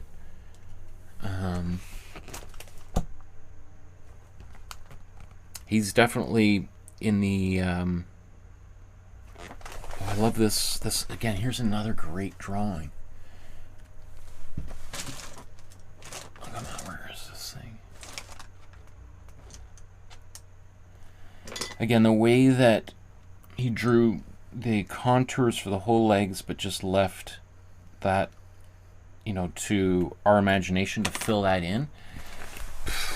That's brilliant. Okay. These gymnasts up here. Like, to do a drawing like that in real time, there's very few people in the history of art that could do that.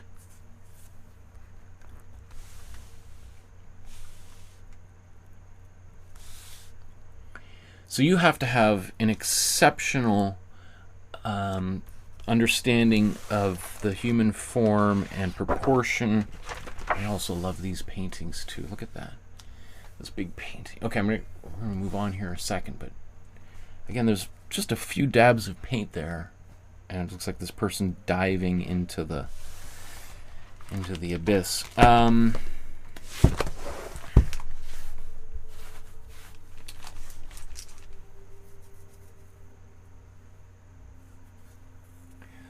Saying, says, Michael, what paint should I use to do a marble effect on my wall? Oh, I don't. What paint? Marble effect. Oh, I don't know. They do sell kits at, like, probably Michael's Art Supplies, which is all over North America. Marbling kits. I've never really done marbling. I don't know exactly how that's done. you might be able to do it with house paint. I would definitely test it out on canvas or paper many times before you go and start doing it right on the wall.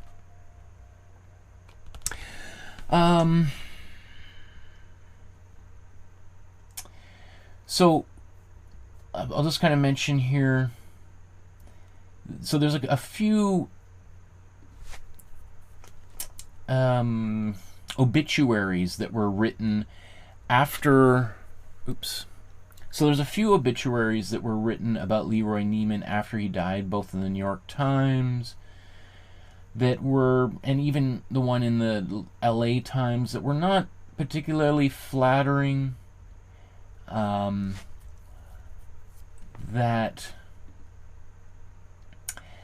I mean, I've read them all. I mean, they talk about everything I've spoken about, but they also kind of help explain why he has been kind of marginalized by the art establishment. There's a really great article though in the Huffington Post,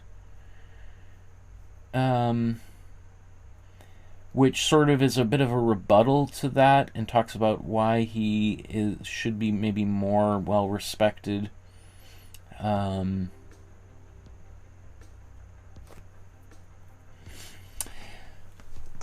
So this is from the New York Times that they quote. Mr. Neiman is not the only celebrated artist to be marginalized by the cognoscenti. Walt Disney, Salvador Dali, Norman Rockwell, and Andrew Wyeth all incurred suspicion for the taint of kitsch attached to their work. But it's hard to deny the aesthetic and moral interest of what they did, so they have their high-minded apologists. Is the serious art world wrong to exclude and disdain Mr. Neiman and his art? I don't think so. So he's saying, like, basically all these other artists, Walt Disney, Dali, Rockwell, Wyeth, you know, they were kind of rejected, but ultimately the aesthetic and moral interest, I was trying, like, the moral interest, what is the moral significance of these guys as opposed to Neiman? I mean, I guess they're probably, that's kind of code for the stuff he did in collaboration with Hugh Hefner and Playboy magazine. And so he's saying, like, are they wrong to exclude him? No.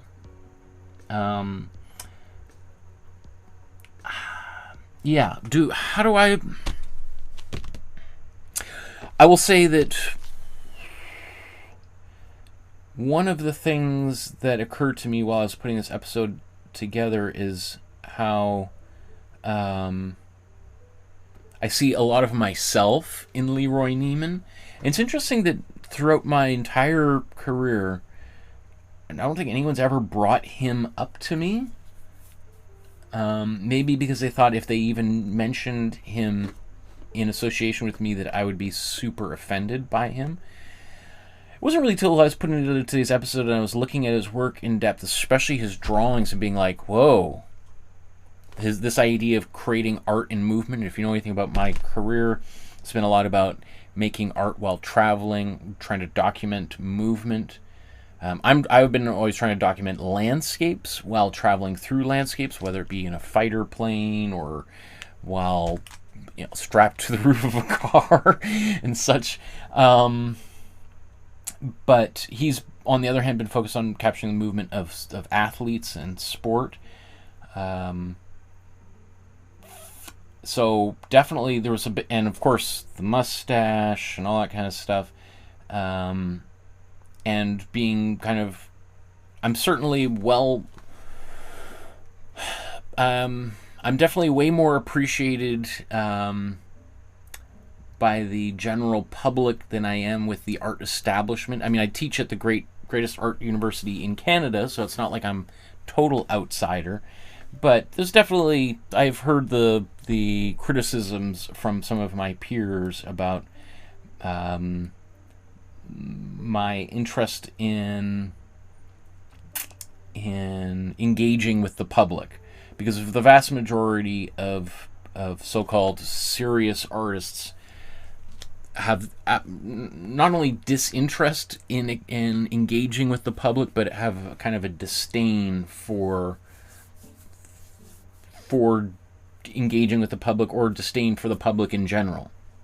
And that's why you end up with artwork that is kind of beyond the access or understanding of people who don't have a master's degree in fine art or art history, which I think is absolutely ridiculous. What else want to say? Another thing, LeRoy Neiman, he was really good friends with people like Muhammad Ali. He documented the and marched with civil rights leaders. Here's a drawing he did of Malcolm X and Cassius and Muhammad Ali together, or Cassius Clay before he became Muhammad Ali. And again, when I was thinking about today's episode and things going on, especially the targeting of minorities in Minneapolis and throughout the United States right now, LeRoy Neiman's name kind of sprung to mind. Although probably for many people, I'm not sure he's maybe the best choice of artists for this particular thing. But he's probably the most well-known Minnesotan artist, beyond, I suppose, like Bob Dylan or something, right? There are other artists from Minnesota who are far more well appreciated. But okay, let me see. But anyway, I feel kind of like in fact, so eventually he passes away in 2012. But let's.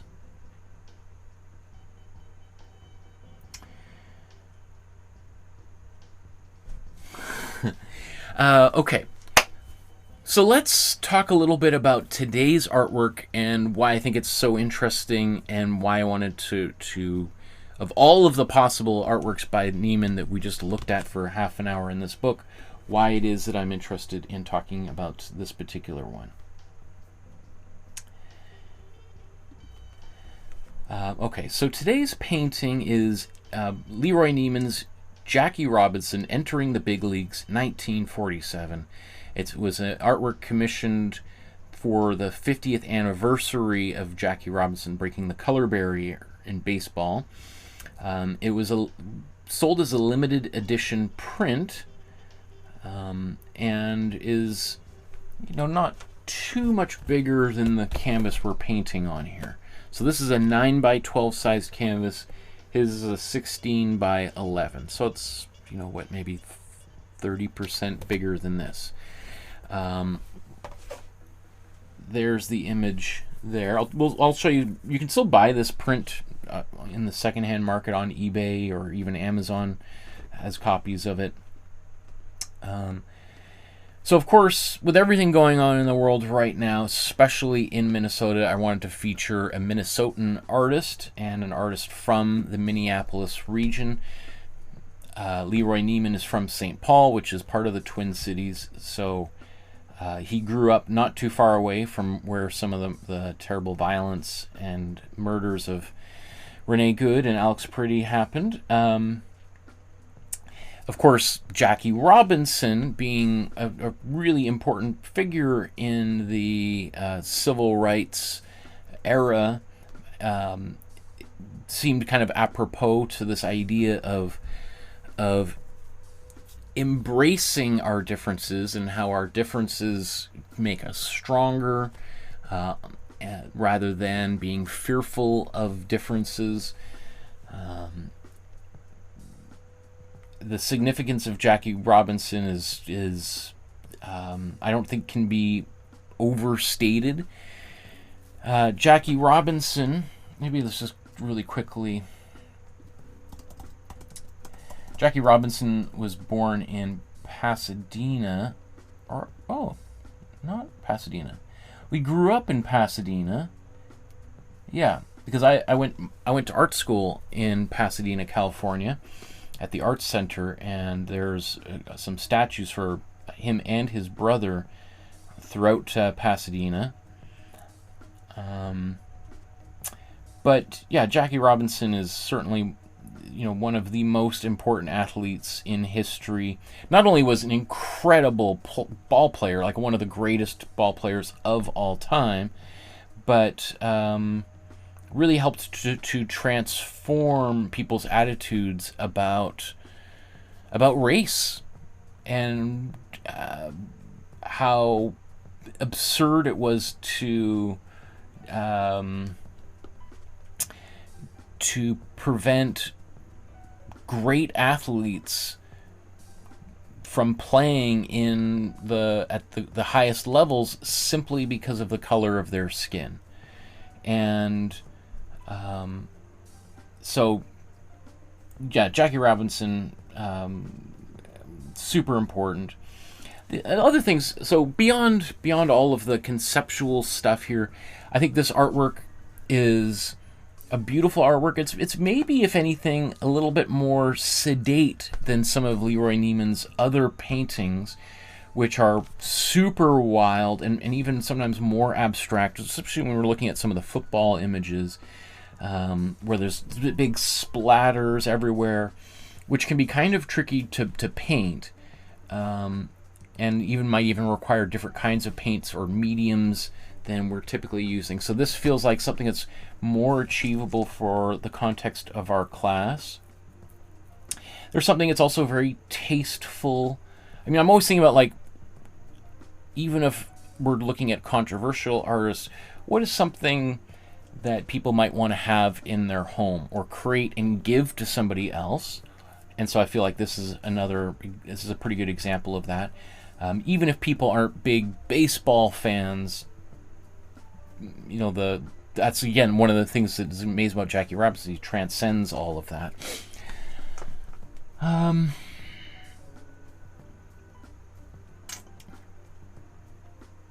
This is definitely also one of the most popular and widely distributed images by LeRoy Neiman.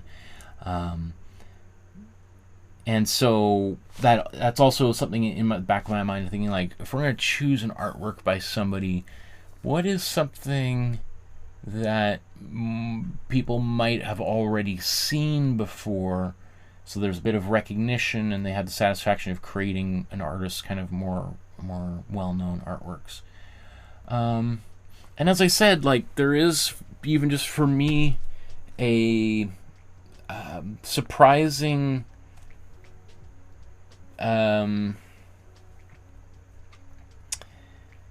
it's been over the past week putting together today's episode, just recognizing a lot of myself in the artist LeRoy Neiman, his approach to making art, that speed, dynamic quality, the interest in engaging directly with the public. I feel like a spiritual connection, kinship with him. Not super into the whole Playboy Mansion, Playboy Magazine, lifestyle things. That I find a little bit distasteful, off-putting. But I also, it's hard to criticize because I feel like it's so easy to what do they call it? Monday morning quarterback, or whatever it is, to criticize somebody in retrospect when you weren't in that place. Like, if I was 25 years old, 30 years old, just got out of art school, and some guy came up to me who's making a kind of adult magazine and is offering to fly me all around the world and get to hang out with half-naked women all day long. I mean, let's be honest. Am I going to turn that down? Right? That'd be pretty... I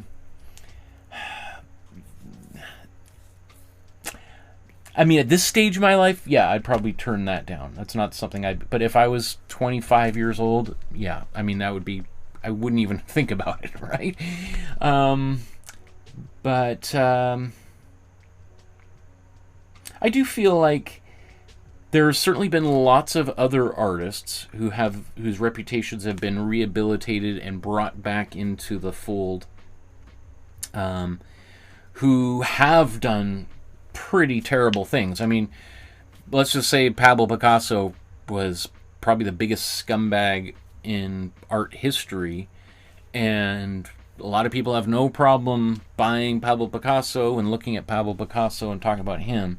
And LeRoy Neiman, as far as I'm concerned, didn't, or as far as I know, didn't do any of the horrible things that Pablo Picasso himself did. And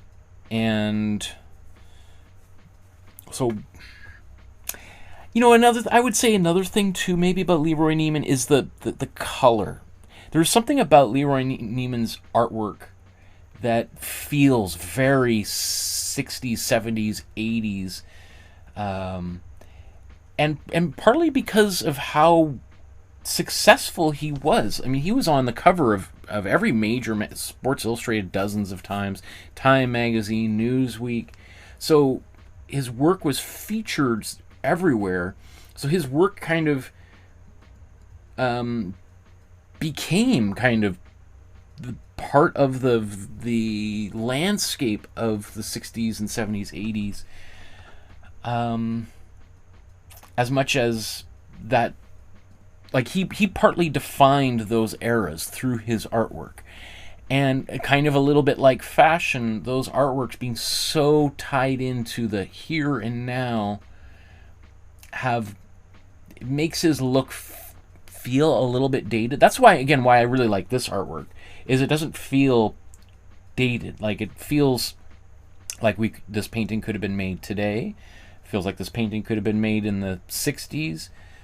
You know, it was made in the 1990s. So unlike some of the other artworks where they just, especially, there's something also about sports equipment, is how it kind of changes. And you can look at a photograph of a football player from the 60s and it's like, okay, that's just, or you just see that equipment, like that's, you get killed on a football field wearing that. Yeah, there's a bunch of other things. I got a lot of stuff to say about this, but I think let's get to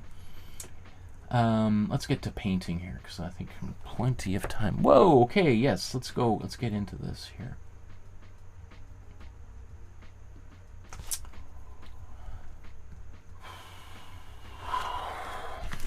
Let's put this big heavy book away. Okay.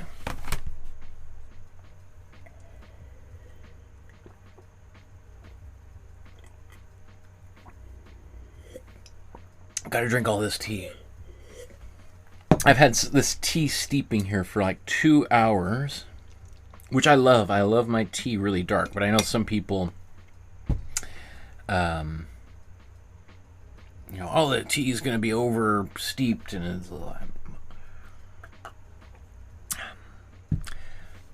I don't think I've ever tasted over steeped tea in my life. You can tell me. I'm sure there's people like, oh, 5 minutes is maximum. It must be taken out by then, otherwise the tea is ruined.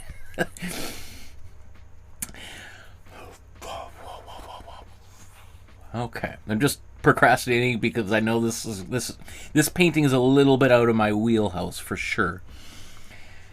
Okay, let's do this. Okay, so underpainting. Do we want to do an underpainting?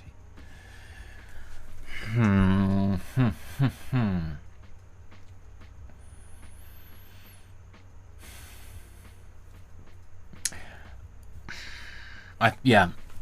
I feel like if I don't do an underpainting, I'm going to really regret it. So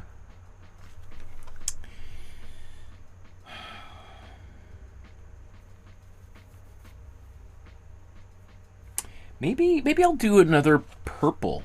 Since we did this kind of lavender color here, maybe a purple, a really dark purple. So let's take some of our warm blue and a bit of our cool yellow, our cool red. Gives me a really dark purpley color, or what we would call like a blue violet, or blue dominant violet.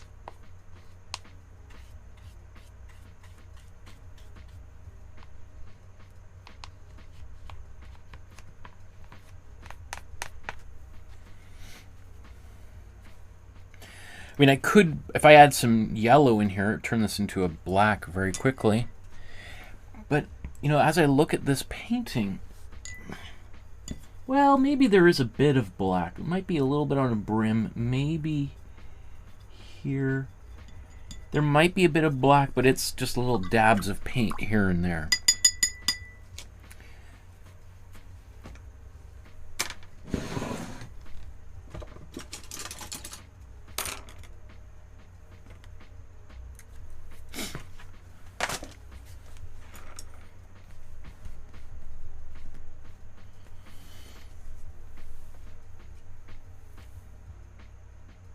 Surprised the camera can even focus on that. Okay.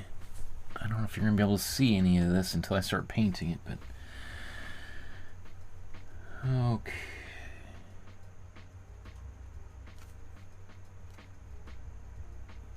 So I'm not really going to spend too long trying to do a great job of this, because we're going to cover all of this.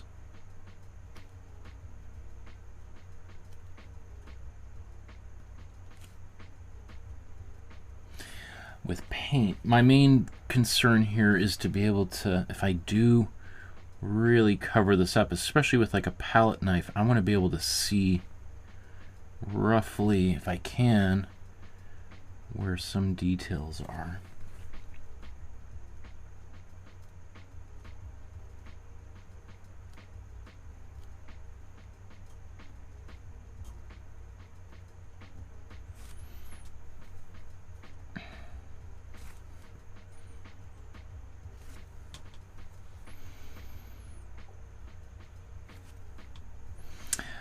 Let's just say I'm anticipating this painting being pretty generic. If it looks like a baseball player by the end of the episode, that's a huge success for me. If it looks like Jackie Robinson at the end, that is going to be a remarkable turn of events. So let's just pin that in, because it's possible that this does not look anything like a baseball, or like Jackie Robinson, certainly. I mean, I could paint this very carefully right now.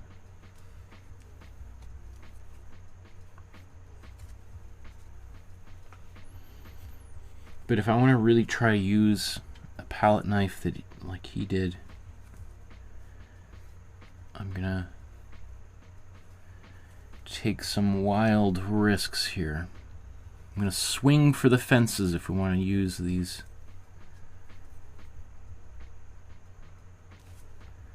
Use the metaphors.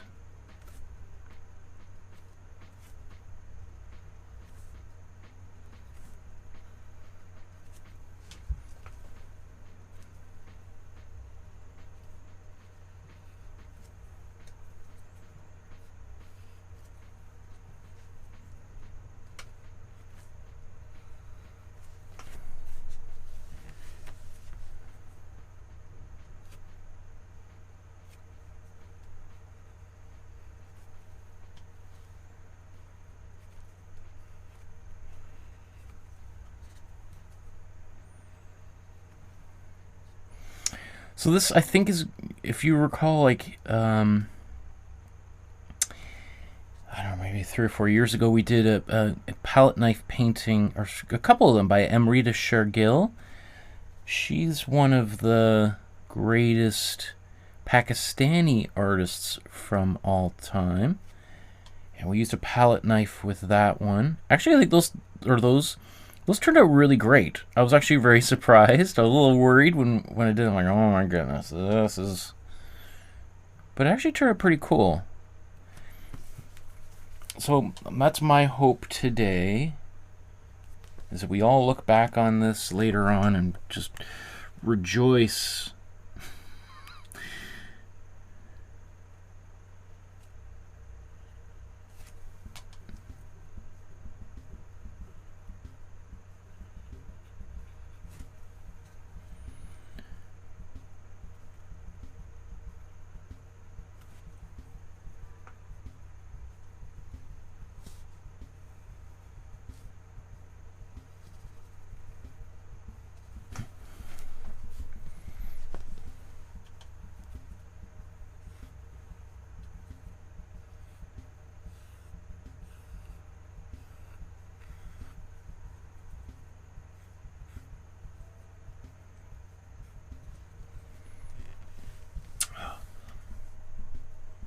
Well, I'm sure glad none of that showed up on camera. That's awesome.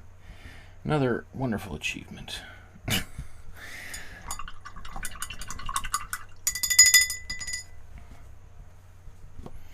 So happens you try to do this as a one-man band. It's hard to paint and document the whole thing properly at the same time.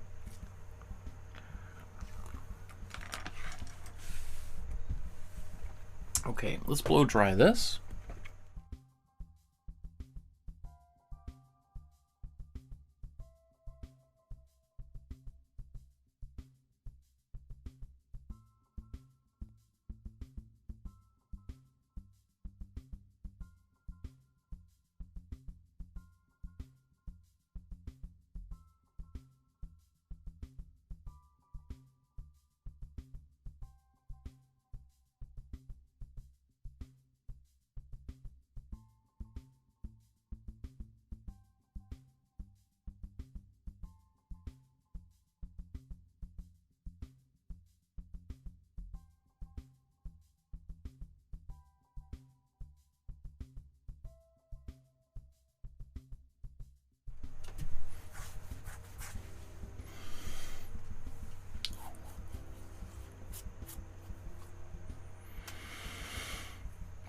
Okay, let's move to our next.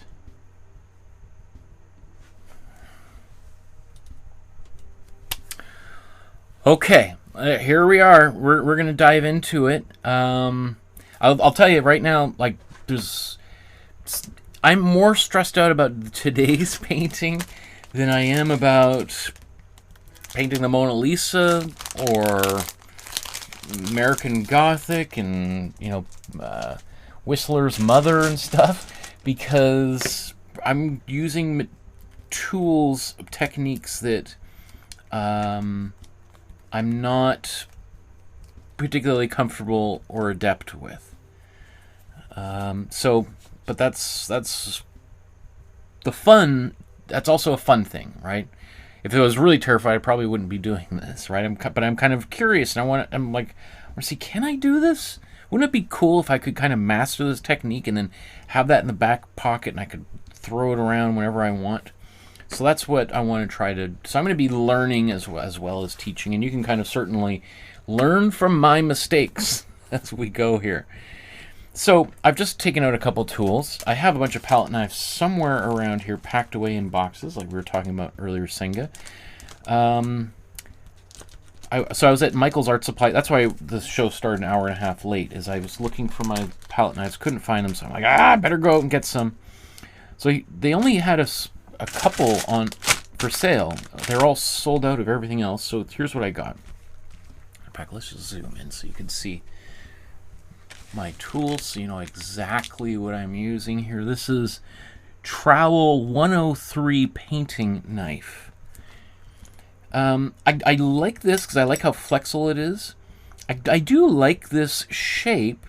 However, the fact that it's not straight means that, you know, if it's on its side, really only a small part of it is going to be, like if it's on its side, only a small part of it is going to be kind of scraping the surface, if that makes any sense. I don't know if you can see that. All right. So,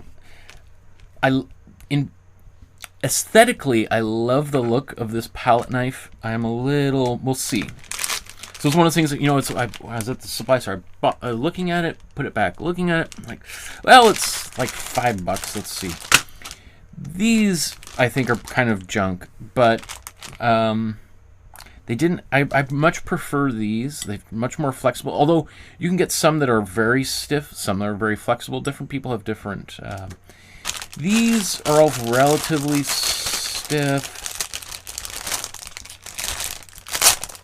I mean, they're like $5 at Michael's Art Supplies for them. Let me just see. Does it say the name of? It just says assorted plastic palette knives. I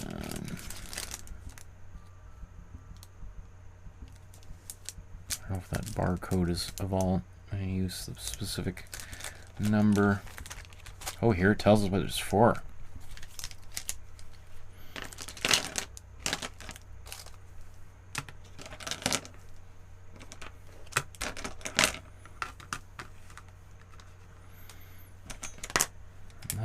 That's all learned together.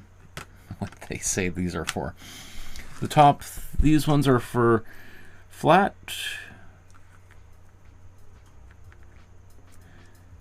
shaped knives are ideal for mixing and spreading paint. Trowel shaped knives are ideal for moving large amounts of material, spreading, scrubbing, smoothing, and mixing. And shaper knives, or scraper-shaped knives, are ideal for applying wet paints, medium, building texture, and creating detail. Interesting. I kind of personally prefer these ones that have a little bit of that, as opposed to, let's say, that, where it's just flat. I mean, I guess that works too, but there's something kind of about the fact that this comes off the table that I don't have to worry about my hand getting on there. But again, we'll see. So this is, I couldn't find anything else at Michael's, but I did buy this.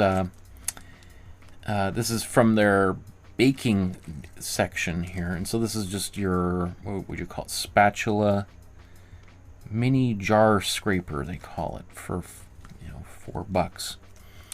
$4. Which, you know, silicone, first of all, makes it very easy to clean, but I kind of like the flexibility of this. So anyway, just wanted to kind of let you know the tools that I'm using for today's episode. Now, should I just go full? Like, usually I like, see, oddly enough, I like mixing my paint with a paintbrush. It might help me get used to mixing or painting with a palette knife if I mix my colors with a palette knife. When I used to paint all the time with oil paint, I would mix my colors on a big sheet of glass with palette knives. But with acrylic, I don't know.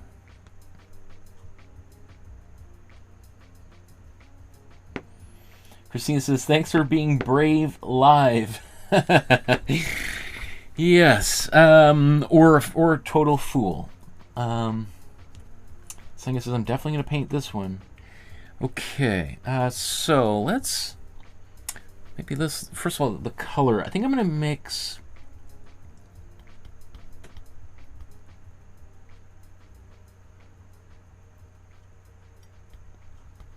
I might actually start with the yellow. The yellow in the background. That way I can start with yellow.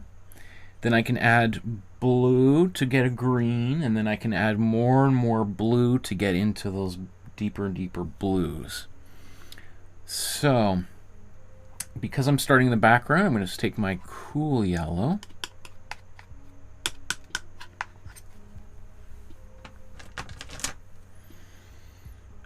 And my white.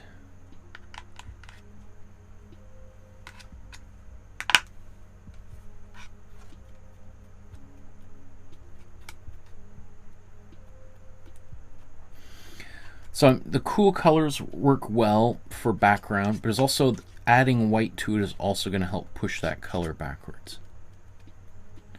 I will say it is kind of fun using a palette knife. It's been a while since I've used one.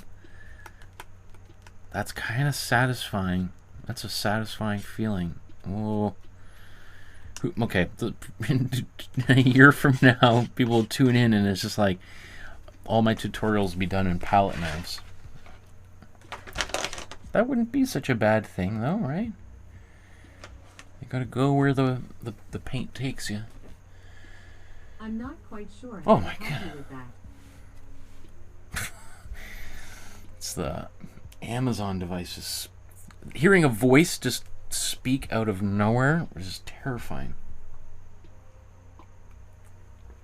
Sounded for a second like there was somebody hiding around the corner there. Okay, so let's bring these up side by side here.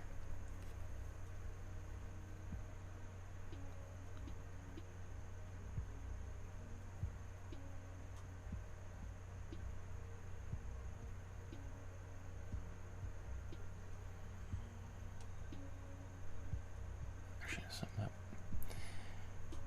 Let's go down here and we'll bring this up.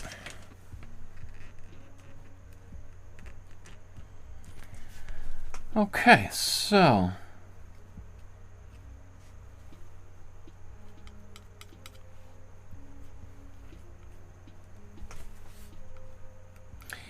another thing I did not mention earlier is that I'm deliberately using a canvas that is not gessoed,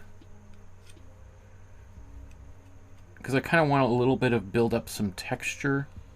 So starting with a bit of a less smooth surface can be kind of fun that way.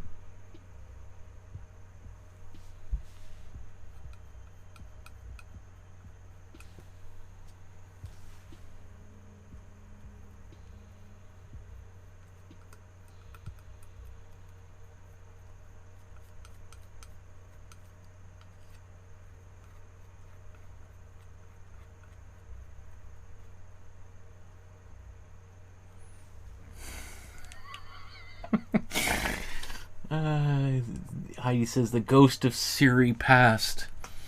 Definitely.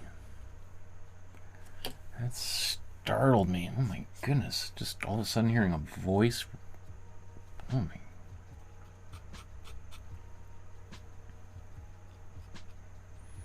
You know, it's one thing if you're speaking to that device for it to talk to you, but I imagine that's going to be...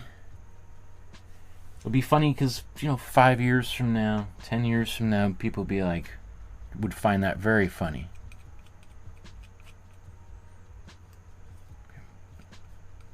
If he only knew. Oh, how quaint. Look at this guy in 2026, surprised by his strange voice. By the artificial intelligence. Okay. Now, while this color might feel a little bit more lemon yellow than the original, I am going to put some warm yellow in here. Get some oranges. I'm going to do that in a little bit. I'm going to do my greens so I don't get too much brown happening just yet. So...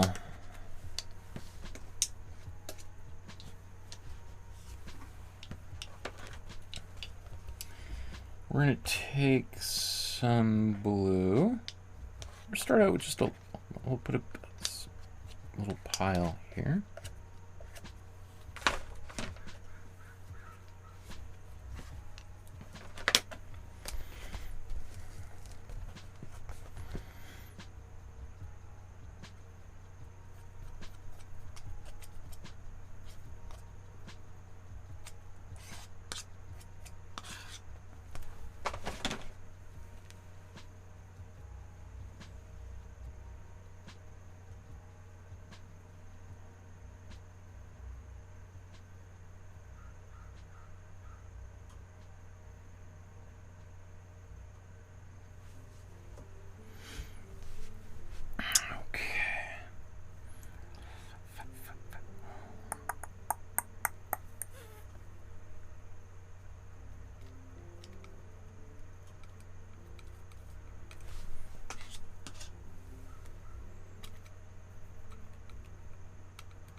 Hi, there's Barbara in the chat. Says, hi, Michael. Just dropping in to say hello before bedtime. I'll catch up tomorrow on this amazing painting.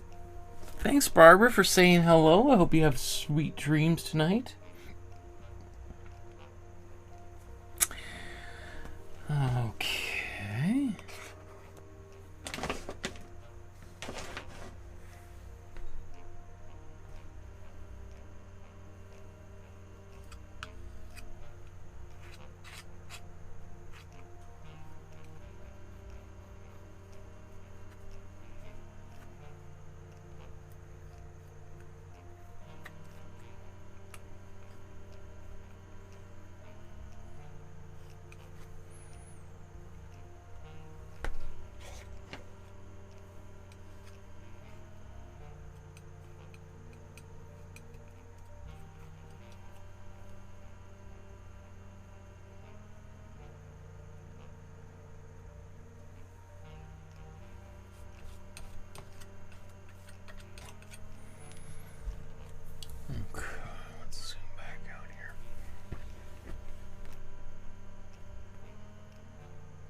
Let's put a bit more white, a little bit more yellow,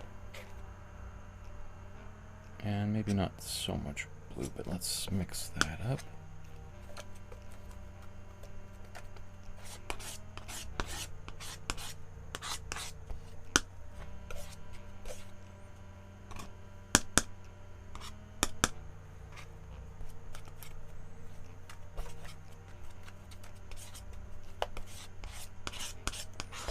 So just using more and more blue, less yellow, I start to go from kind of green into approaching a teal.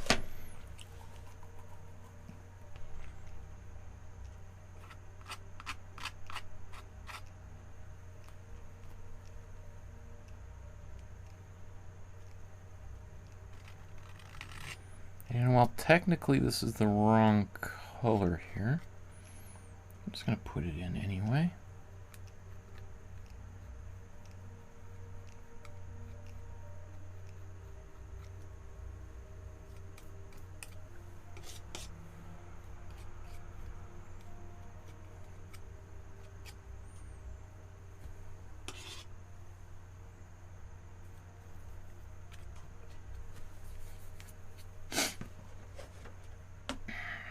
Okay.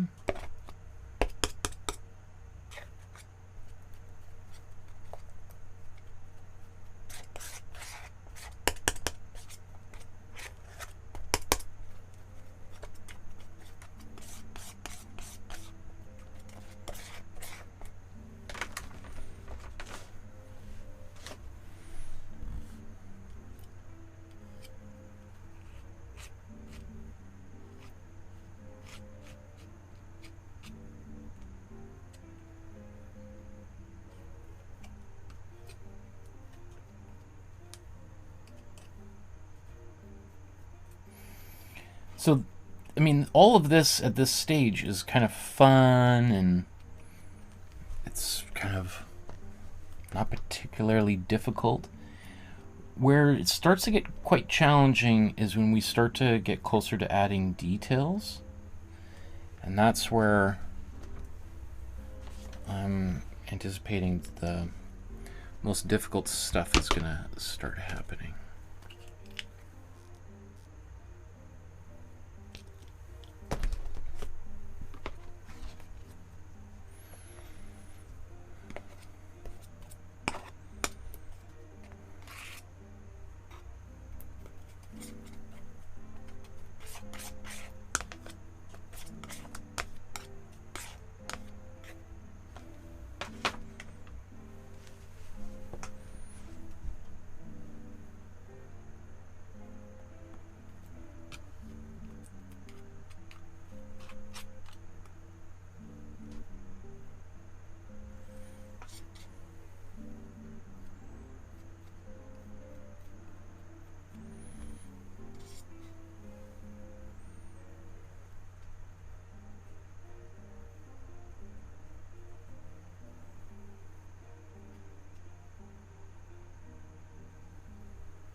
Okay.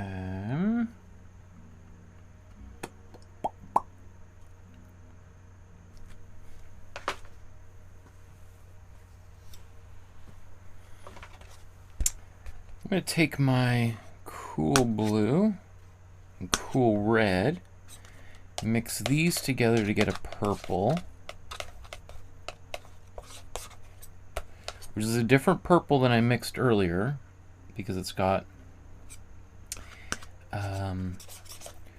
cool blue instead of warm blue, so it's going to be a bit more muted.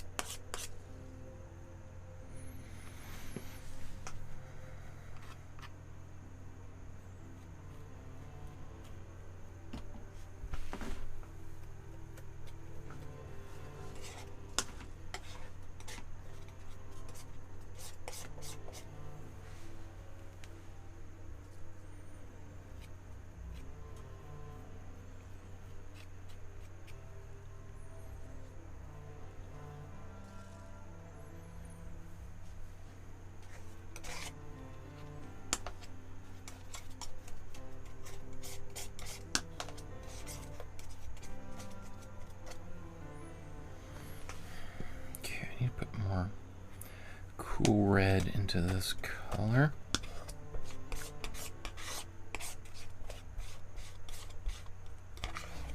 To make it a cool dominant purple.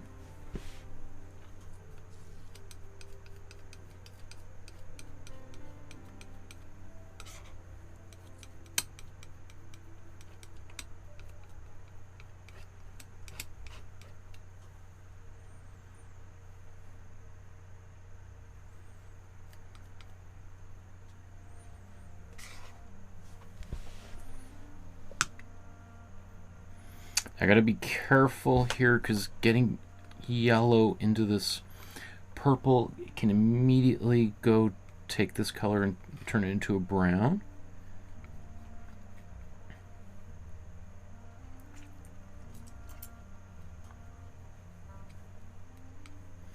Not that there's anything wrong with brown. I mean, we're going to use brown for his skin shortly. But you just got to be careful getting those, because they can, especially with this approach to painting, colors can get muddy really quickly.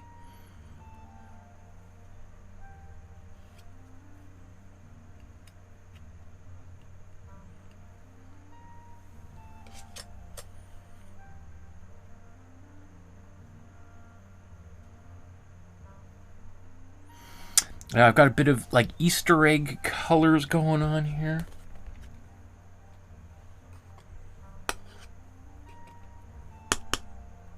It's cool yellow.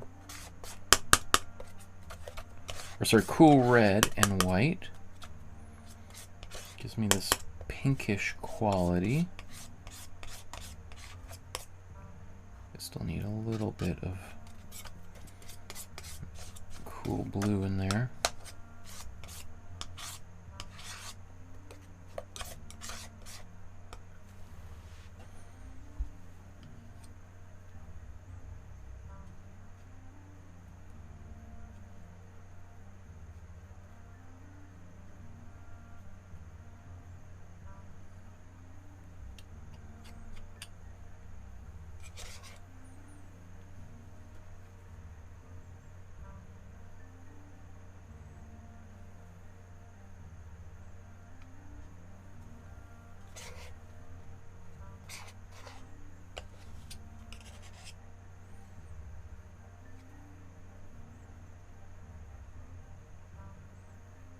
I will say, actually, one of the interesting things I can do here that it's hard to do with a paintbrush is I can layer that paint on top of wet paint, and if I don't try to mix it in, it'll sit nicely on top. That is almost impossible to do with a paintbrush.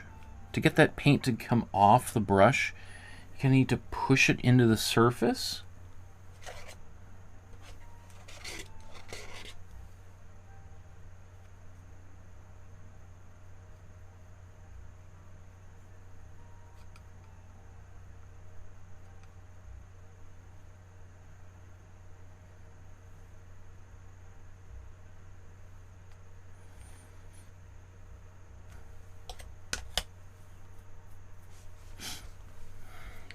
again.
Okay, so I think I might need to let some of this paint in the background dry. There's other layers I want to put over top of it. But it's not going to play nicely if I just keep. One of the advantages with acrylic paint is that it can dry pretty quickly despite the texture. The disadvantages is that once it dries, I'm forced to contend with the texture that it's created. I'm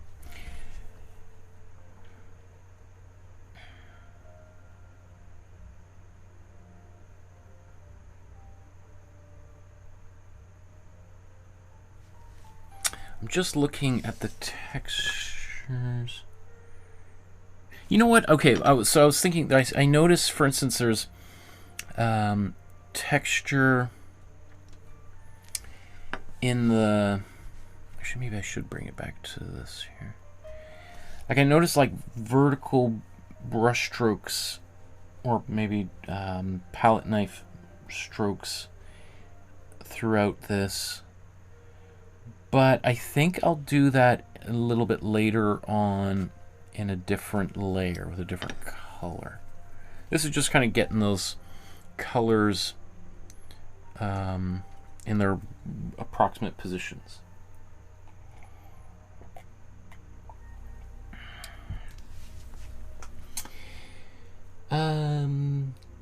Jean says, Michael, let's paint the news. The peace walking monks with their dogs would be neat. They're walking from Texas to DC.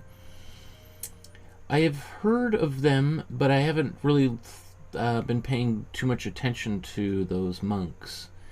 It does seem like a noble cause. I'd have to think about what to paint, however, like how to describe that. I'd have to look at some images, but it's a great idea. We are doing a Paint the News episode on Monday. Yeah, I won't even say much about it because it'll be a bit of a surprise. I'm not sure how many people will be interested in painting along with me, but it'll be a conversation starter.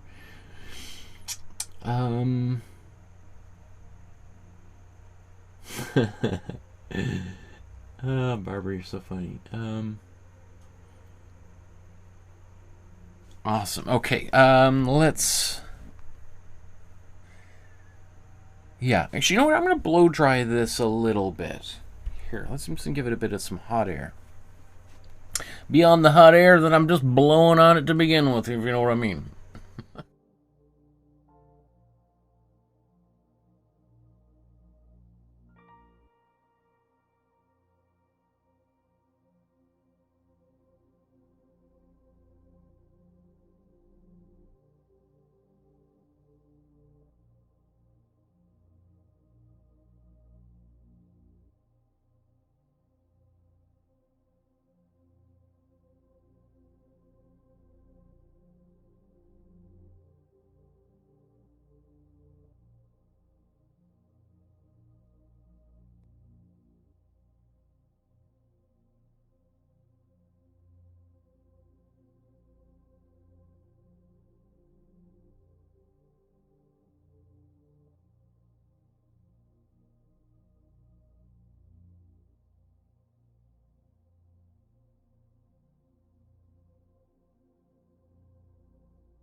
Okay.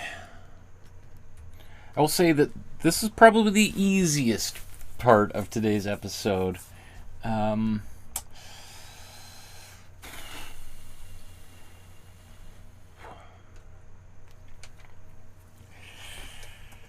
Next is where we start getting into the weeds.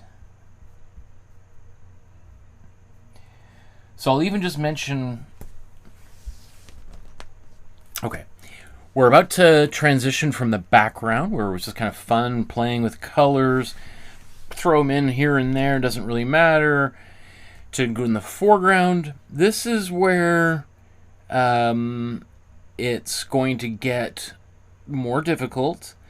And I'll just say right off the top, this painting absolutely is going to go through a transition period in which it is going to look terrible. So I already know that. I'm hoping that I'll be able to rescue it before the end of the episode, but I'm just putting it out there that it is going to go through a dark phase here in a moment where it's going to look really clumsy and terrible. And just understanding that going in can take some of the anxiety out. Because it's going to get kind of muddy and weird and lose lots of precision and look terrible. And then my hope is that an hour or so later, I can try to kind of refine it and bring it back out of that muck. So if you're working on this painting and half hour from now, it's like Disaster Town, just know that you can get back on that train and leave Disaster Town, that you're not stuck in Disaster Town. All right, so let's go to the painting here and just think. Okay.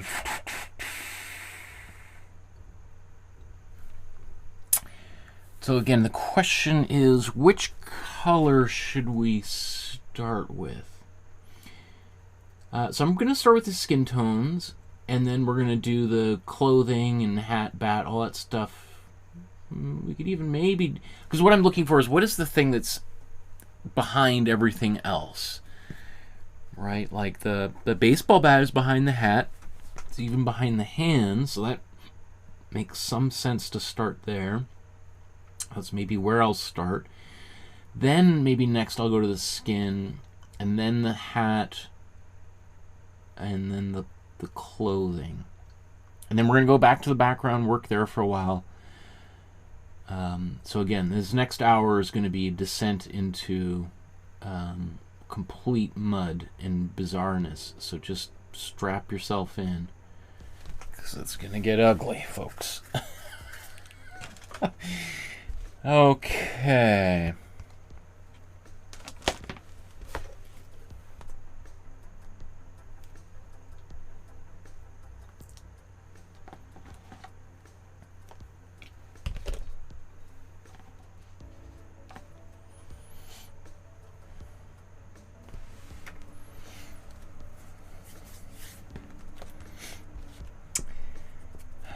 Let's take our, oops, let's bring white and warm yellow together.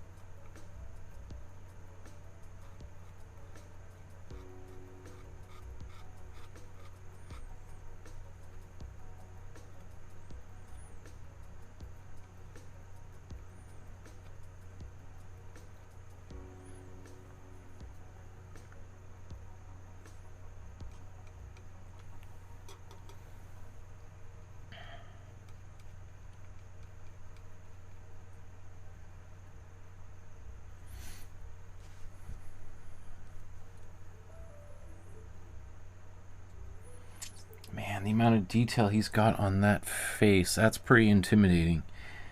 I gotta imagine he's painting on a much larger surface.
So like I said, we're going down into the depths of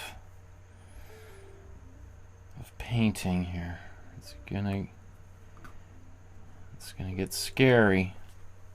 Just brace yourself, folks. This kind of painting is not for the faint of heart.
Okay, so I've got warm yellow, warm red, and white. Now let's put some warm blue in here to start turning this color into a brown.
Oh boy. Okay, let's keep going here. Let's take some more blue.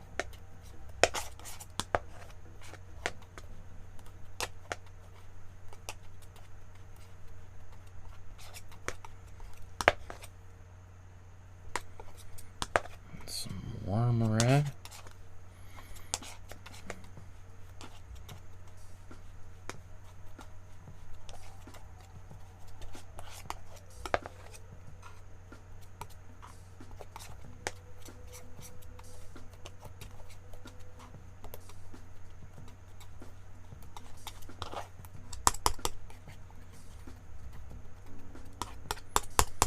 A lot of white in here, almost kind of too much, but in fact, let's just remake this here.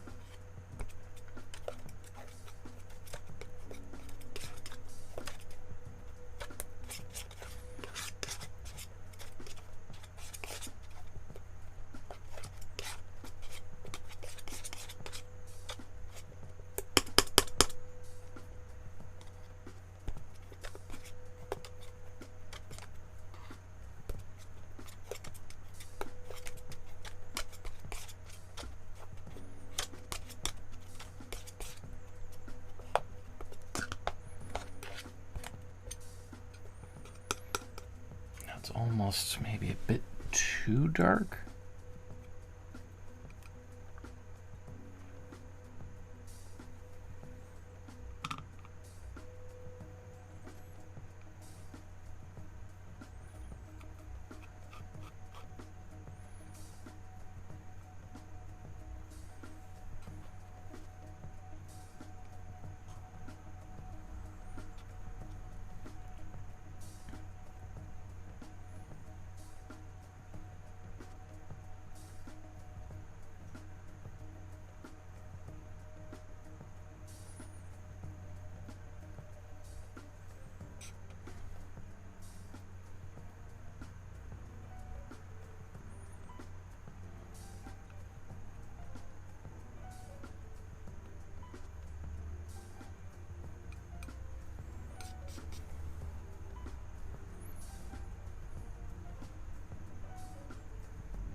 Senga says, in the arm, I see a person standing.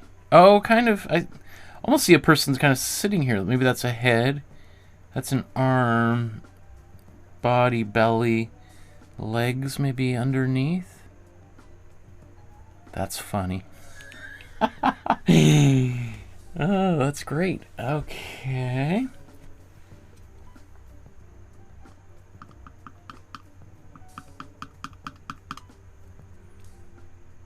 Right, so you can see I've lost all detail in the hands and a lot in the face. It's starting to kind of go. Right, so that's what I'm saying. It's not for the faint of heart, because I know some people, if you got to this stage, the majority of people at this stage would be like, oh my goodness, what have I done? It's like, this is a disaster. And a lot of people just give up right here. And so I just want you to know that's a totally normal, natural feeling. If anything, if you were at the stage you're like, oh, this is fine, that you'd have to be like a master, like LeRoy Neiman himself, or kind of completely clueless because doing this kind of technique, using a palette knife, especially if you've never used one, you are giving up a tremendous amount of control, right? And giving up that amount of control is really scary. So what I would say is if you're at this stage and you're losing control, there's two ways you can feel about it. One is like, okay, well, it's a disaster. I mean, it can't get any worse, so let's just keep on going. Or to be like, okay, you know what, maybe I'm going to break my paintbrushes out and try to finish the rest with paintbrushes. And if that happened, nothing wrong with that. I think I am going to be using a paintbrush to do my final touches later on. Just checking the time there. Heidi says I have to run. Keep up the great work. Thank you, Heidi.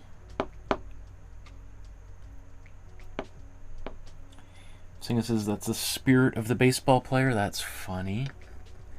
I'm just going to put these side by side up just so you can see how wildly different this one is at this stage. Probably going to save a lot of this white until later because I'm a little worried about these colors mixing into the white, so I'm just going to kind of try to stay away from that for the moment.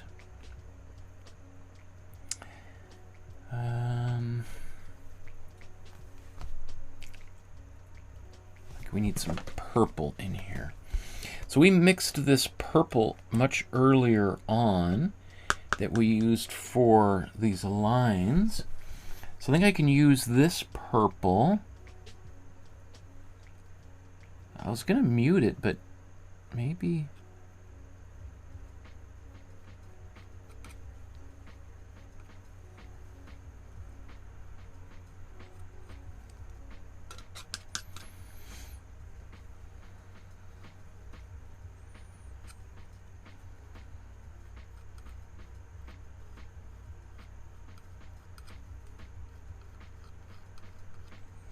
He's saying, it's Dodger blue, not purple. That's okay. I'm going to paint some of this really dark purple. That way I can use my warm blue back over top of it later on.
Stephanie Simon, I'm checking in late. What size is the canvas and what size is the tiny palette? The tiny palette. Oh, palette knife, maybe? What did I say before? The palette knife is a 103 trowel painting knife. And the canvas is a 9 by 12, as all of them. All 500 or so paintings are all in the same size canvas.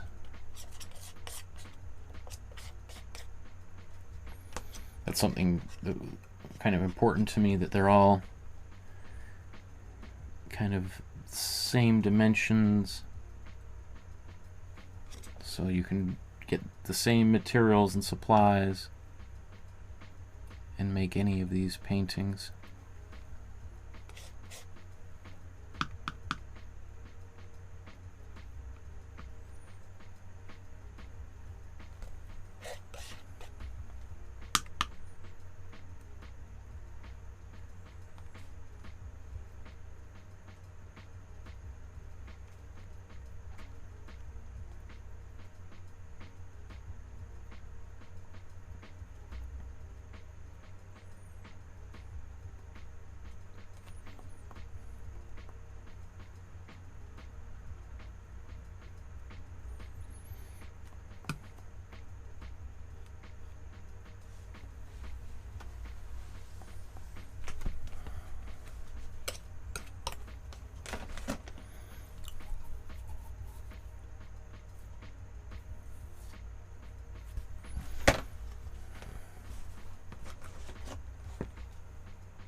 Stephanie says, thank you. Watching on my laptop, it looked smaller.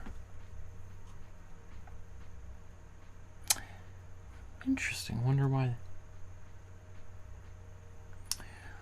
Okay. I mean, I'd like to say that I want to do this whole thing on a palette knife, but Ooh, getting detail with a palette knife. That's really tricky. And it does look like there, I mean, these brushstrokes on the, oops, let's,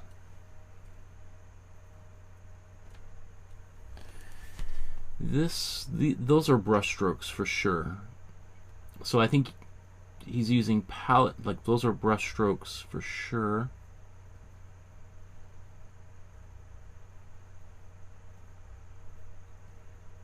So there's brushstrokes and palette knife. I mean, that's a palette knife scraping right across the surface. That's maybe a palette knife. It's hard to tell. That looks like a palette knife.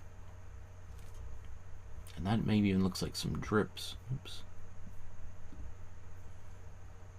That's palette knife. So there's a little bit of all of that going on around here. Okay, so let's say before I move back to the background, let's tackle the clothing here. Okay. So I've got some colors that are mixed in accidentally into my white. That's okay though.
Okay, I think that's good for my first layer of the foreground.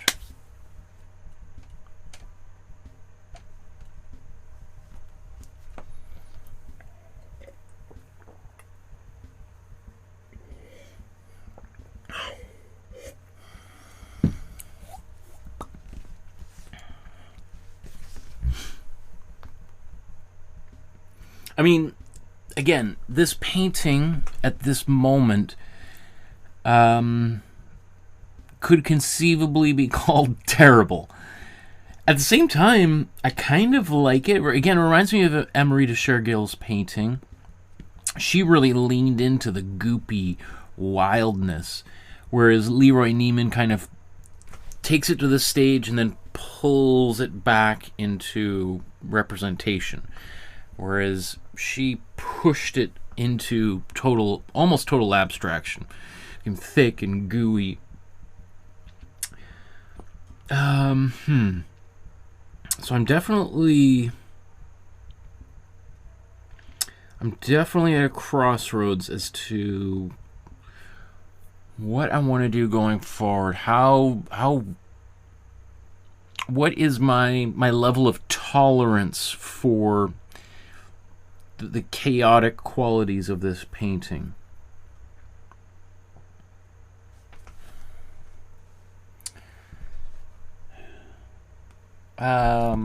Let's blow dry, and I'm just going to think about this.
Okay.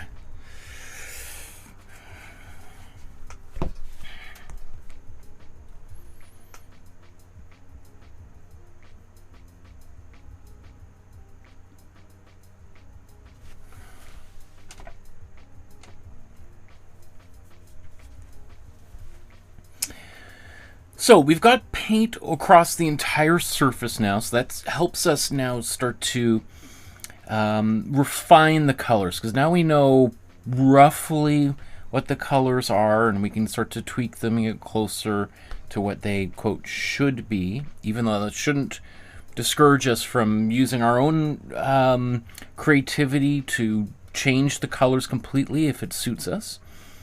So I want you to have permission. You have my permission to go as wild as you want with the color. Some things have kind of gone way wild, like this arm has totally lost its shape. The finger's just totally gone. Baseball bat has sort of disappeared in here. So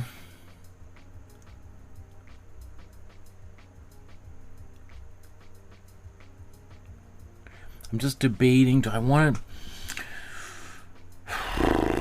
I'm going to use a little bit of some brushes. I want to try to keep as much palette knife as possible, however.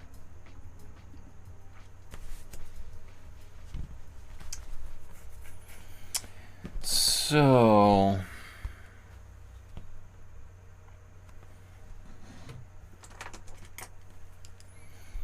what colors need to be back here?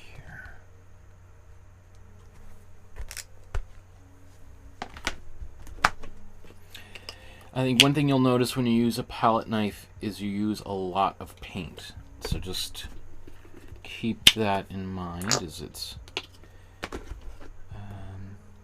paint heavy.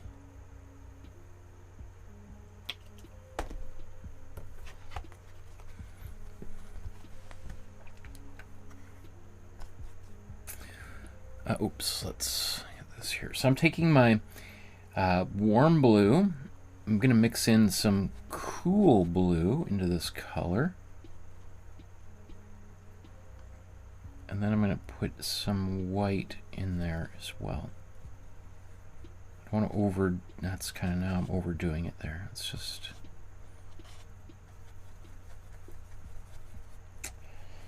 it's a bit too much white. I shouldn't... see, it's interesting. That's like, oh, it's too white. And then I go, oh, actually, I'm glad I checked, because otherwise if I kept darkening it, I'd be like, oh, now it's too dark.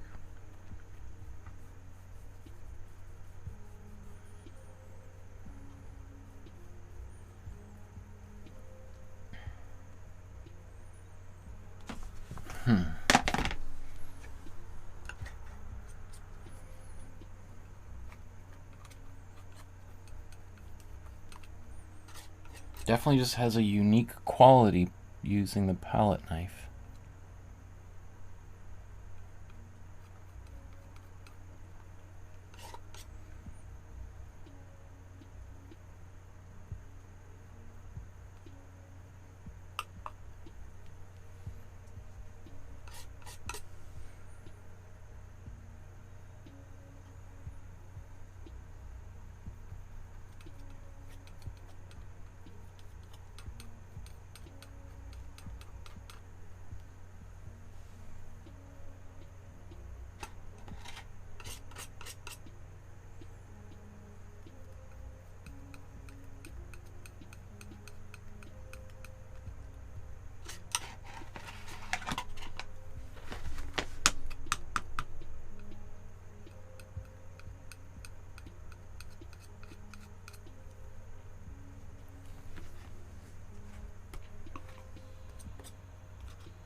I'm going to take a bit of my warm yellow, even a bit of warm blue. I know this is background, but see this kind of grassy green.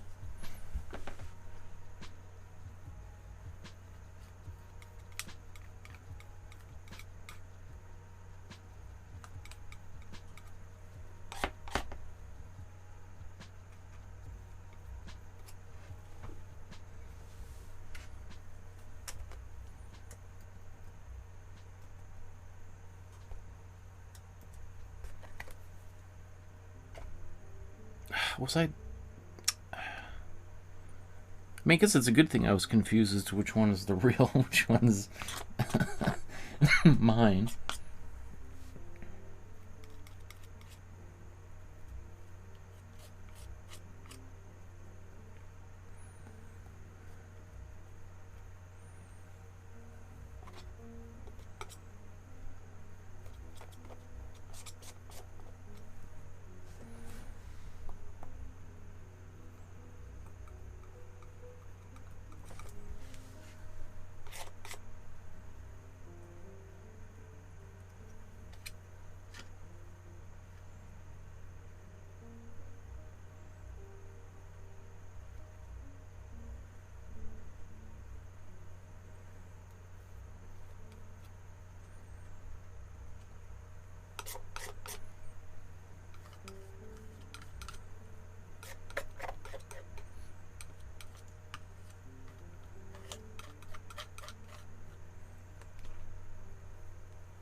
You know what? I think I might need to use... Okay, so I'm having a little bit of difficulty with getting saturated colors that aren't muddy. I think what I need to do is take, let's say, saturated colors and just use some like matte medium to make them a bit more transparent. So I can get some of those brighter colors, but just not quite so intense. So what I'm going to do is blow dry this and then use some transparencies using matte medium in here.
Take cool red and lots of matte medium to make it more transparent.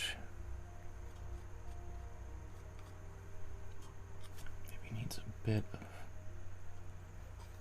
cooling.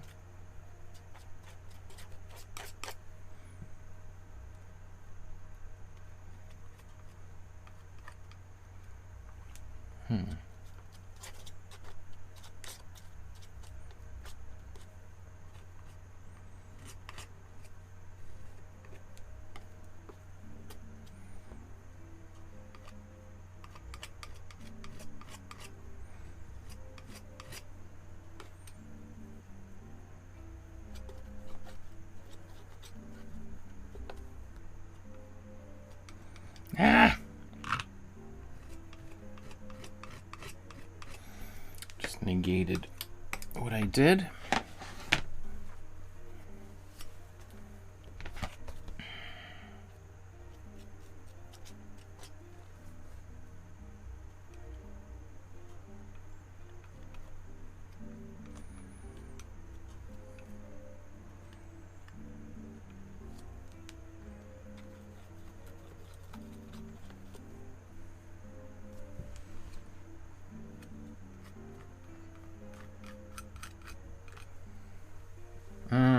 It's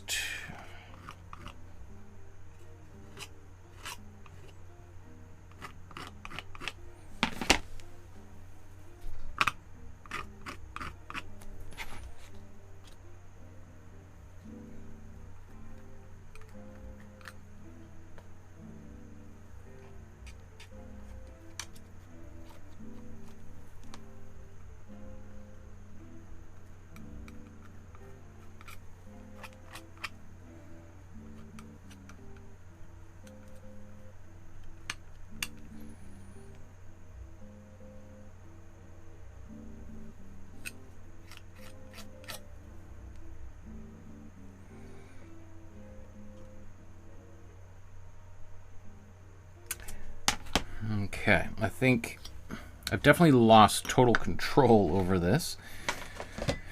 So I think I do need to go into a paintbrush here. That's okay.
Katie says, checking in after work. It looks fantastic. I can't wait to try it. Hello, everyone.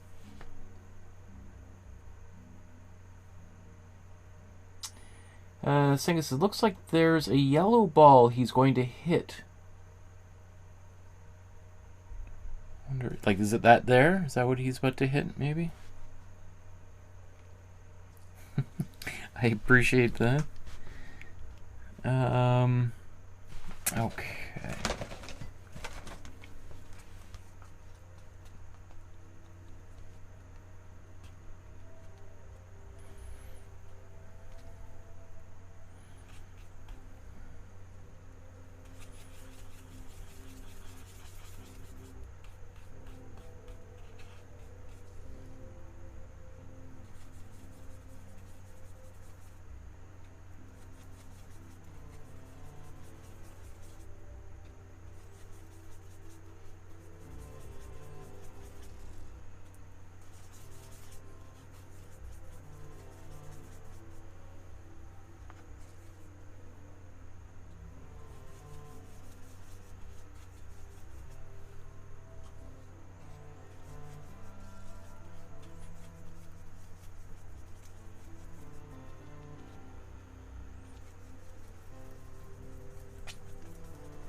Oh my goodness. Oh my goodness. Remember I was telling you, it feels like you're going into the dark side.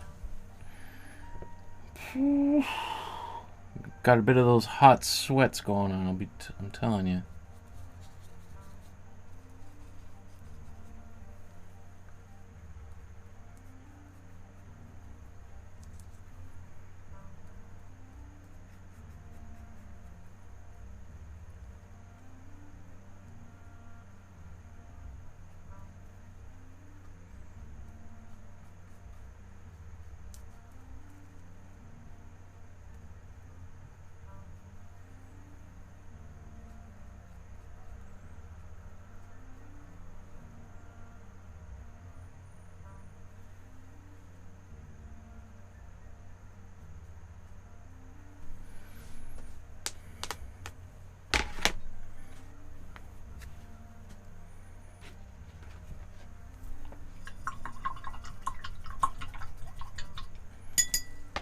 Okay, I gotta move on from the background because again I'm getting stuck trying to get some of those bright colors there. I think part of it is that the paint is, because it's painting with a palette knife, there's a lot of paint on here, and every time I put paint in there it's mixing and becoming kind of brown and muddy.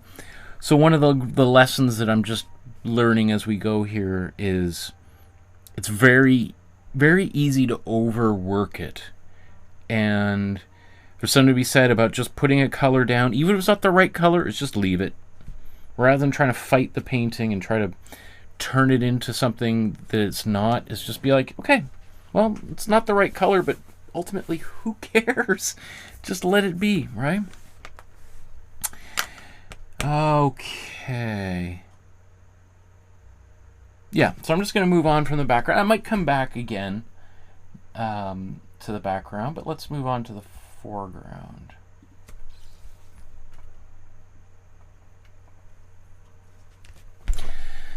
Okay, I told you that this painting was going to go through a period of time where it's going to just look terrible. And despite some of the nice things people are saying in the comments, it looks pretty crazy right now. And so that's just... it's just important to kind of, okay, let's move on from parts that we're not totally satisfied with, do the things that we can, and see if that kind of helps resolve some of those areas that are problematic. Sometimes it doesn't. Sometimes we'll have to come back in there and fight those little battles again later, but let's do the things that we can manage to start. Okay. So...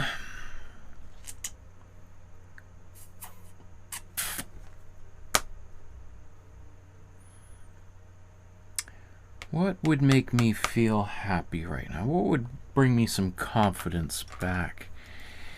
Maybe going into defining the clothes a little bit. That's something I can do that isn't going to be too tricky.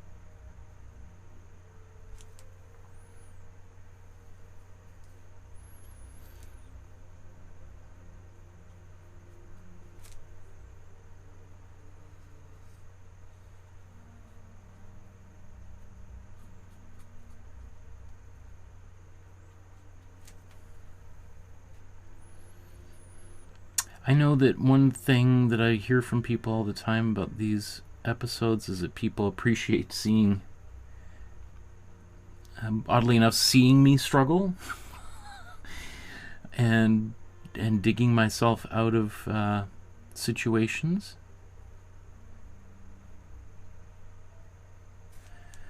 Just because I think most of the time on the internet people just see videos of people being super successful and never struggling and everything just turns out perfect from beginning to end. so that it's kind of, I think it's important to kind of show people that that's not really how the painting process works. It's just lots of ups and downs, right?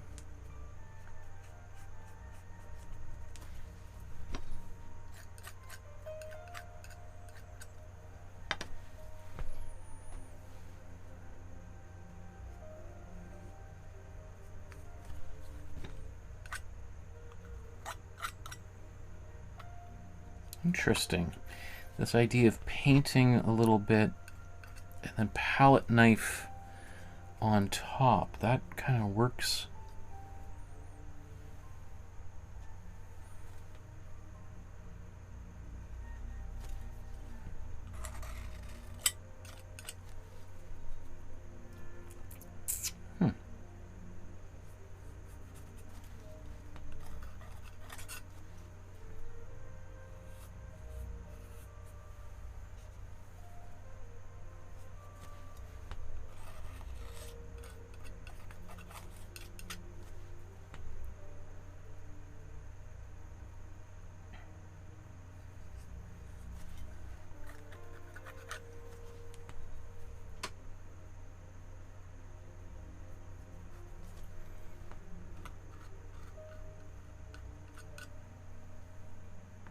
Okay, liking that.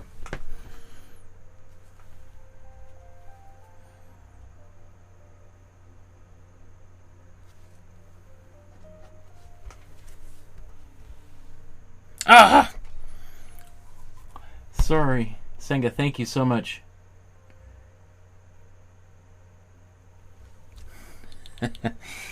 Thank you, Senga. Thank you, Katie. Yeah, definitely needs to be a buzzer, I know. Ah!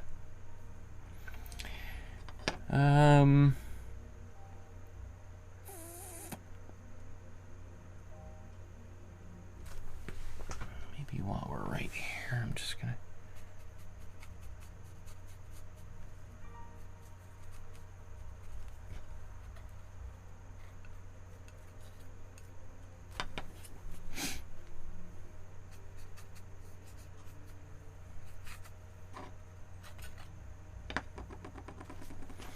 Yeah, I'm kind of digging this idea of using the brush to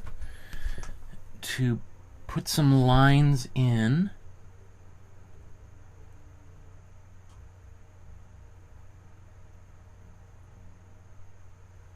And the palette knife just to kind of smooth them out, incorporate them.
Okay.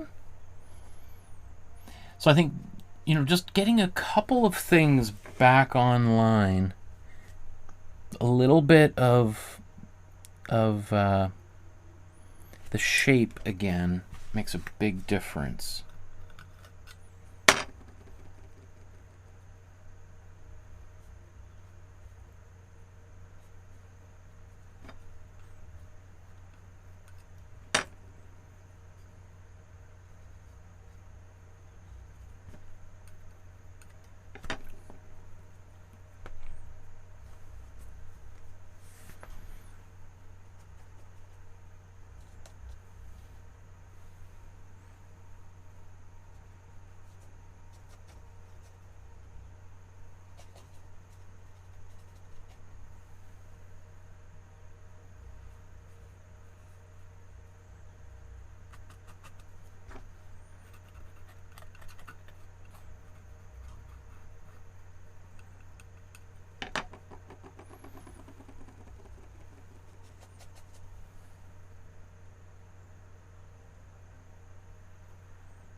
So I'm just dipping into my warm blue with some warm red on there. It gives it almost like a black, but not black. It still has some color in there.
Christy says, I'm feeling anxious already and I'm only watching. I appreciate that. Definitely. Christy says, how long does it take for an artist to feel comfortable with the different in-between stages of a painting? Wow, that's a great question. Well, you know what? Honestly, maybe never. Maybe never really fully comfortable. I think there's, I don't know, all I can speak for is myself. There's always a bit of anxiety.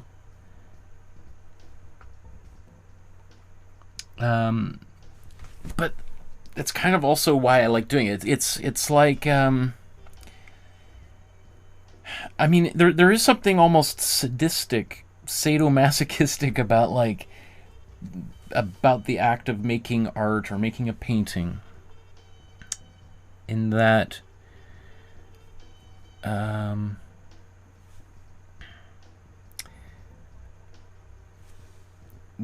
never, you know, it's, I mean, you're hoping that it turns out and it turns into an amazing artwork, but it's like playing, it's like a game. That's why I think of like art like a sport. You know, most of my friends who are artists don't even watch sports, can't stand sports, think it's terrible, it's signals the end of civilization. But I think of painting like a sport in that there's, it's a supreme challenge, and you start it and you're hoping that it's going to go exactly the way you want, but you're also fully aware that you could lose. But the idea that you could make something really amazing that you've never seen before is what's so enticing.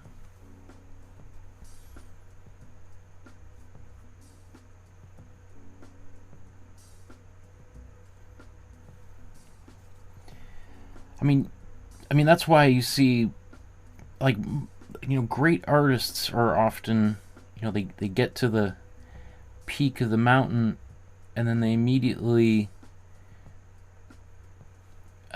try doing something completely outside the comfort zone, because they're just like, well, okay, I could do this thing that I'm clearly really good at, but that's kind of boring. What if I tried doing something I've never done before and see what I can do in this totally different arena?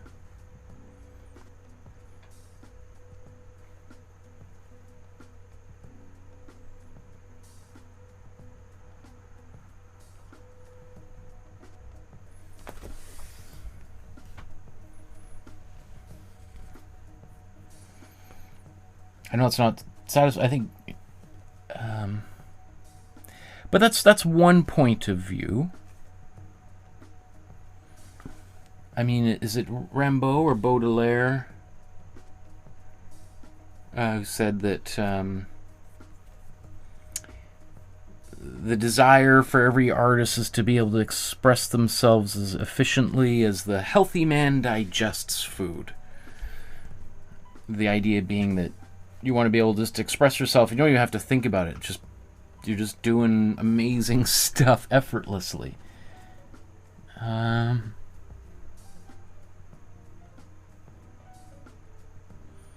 as I said, yes, there are some people who can do that, and that was their original goal to begin with.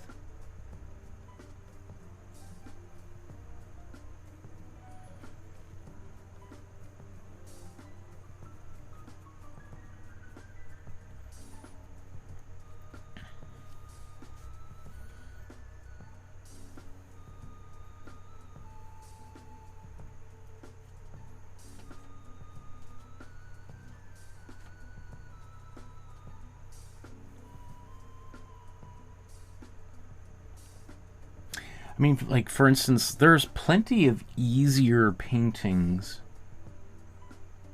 that I could do for these classes. but for some bizarre reason, I can't help myself but to want to try doing things that are more difficult.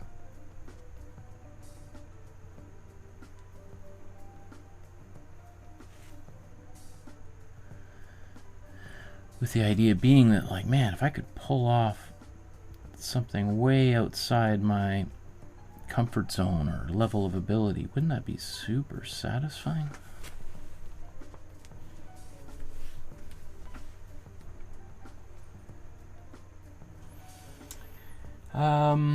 Christina says, I love painting so much, but it forces me to confront perfectionism and all kinds of issues. Yes, absolutely. And that's why there's definitely lots of people that they can't take it. They just like, oh, this is like, I mean, I've been in painting classes where people, like, it brings up some intense emotions. I've seen some people like just painting flowers in class and get up and they're crying and they just run out of the class in tears.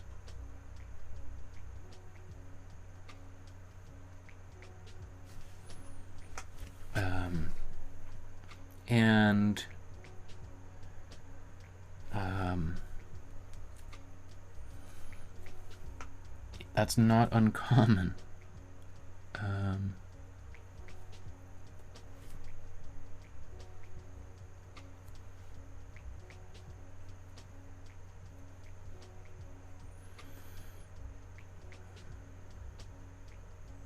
mean, I wish it didn't happen. I mean, I wish...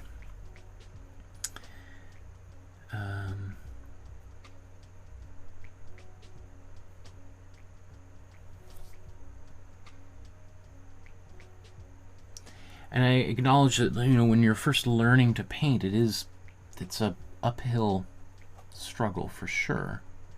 And it takes a while to get to the point where you feel kind of a little, not quite as stressed out every time you sit down to make a painting.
Singer says, I get brain ache. Christy says, watching the artists on Portrait Artists of the Year paint live is mystifying to me. They just make these marks over and over until face emerges. I need built-in time to overanalyze and wring my hands.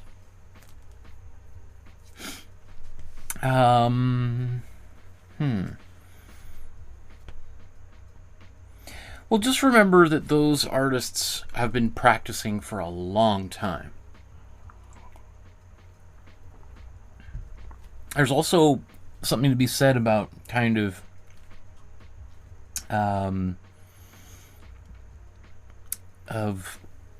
being totally naive or ignorant and not really knowing what you're supposed to do and what you can't do and just doing it, and which is why, like, sometimes beginners, you know, it's like, that's the idea of like beginner's luck. Like, sometimes beginners have an easier time because they don't even really know what they're supposed to do or not supposed to do, and they just do it. And And then somebody comes up like, oh, you're not supposed to do that. And they're like, oh, really? Oh, geez, I had no idea. Sorry, what am I doing wrong here?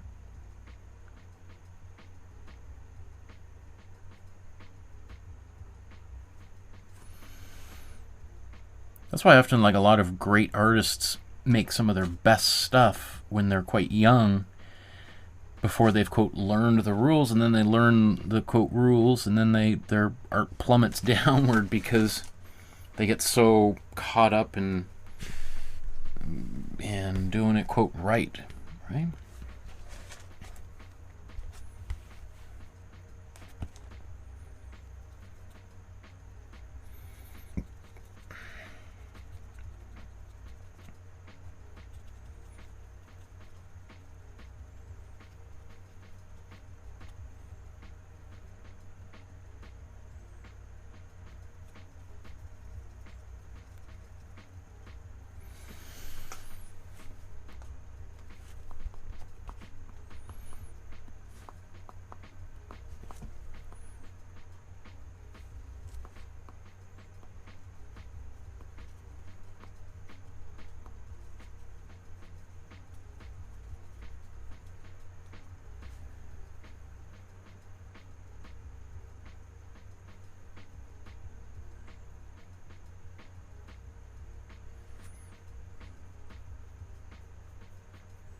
Christina says, sounds like religion. Legalism kills the spirit of it. Legalism. What is legal? I've never heard that word, legalism.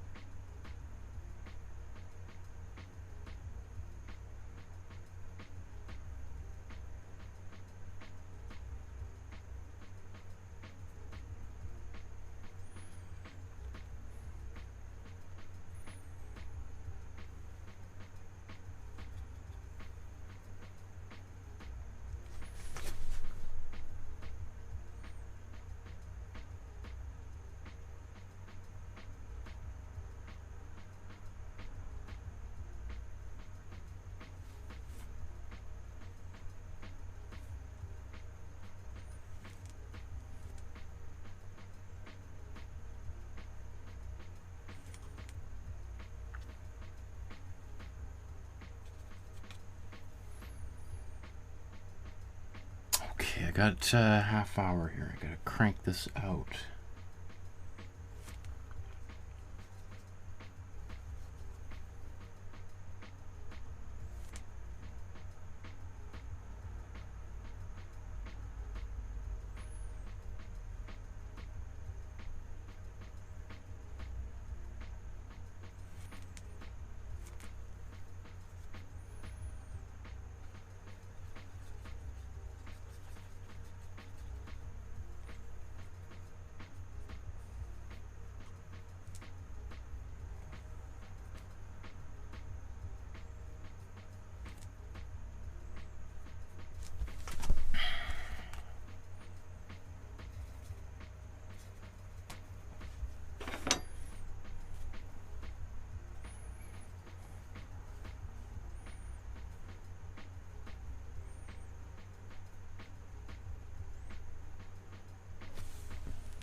Um, uh, hippie, hippie other, hippie.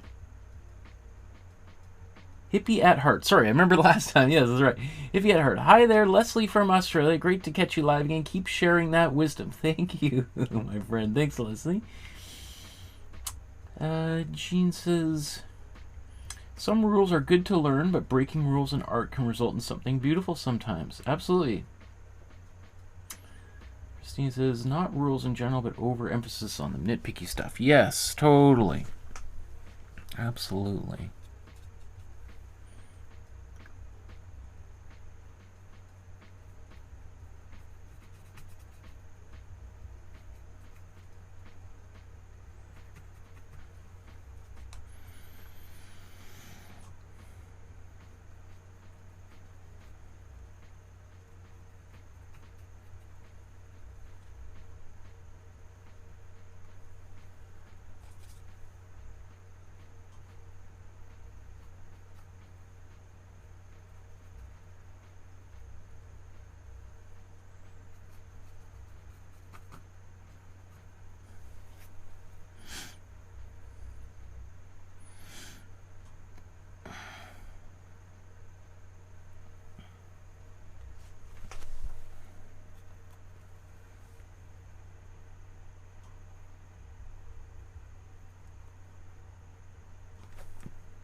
Okay, I think I'm going to zoom in here.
Thank you, Jeannie.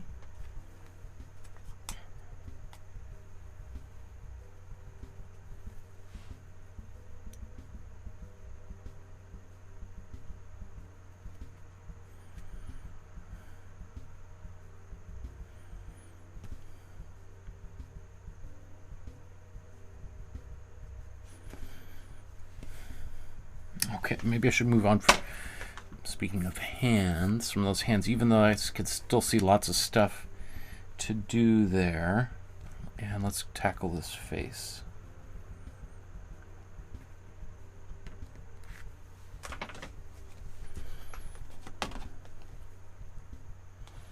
So I'm going to take my warm blue and warm red. That gives me a really dark brown, almost black, like browny purple color, I should say.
Yes. Hippie at Heart says, sorry, I know you already must have covered this, but how did you get your paint marks to be so thick?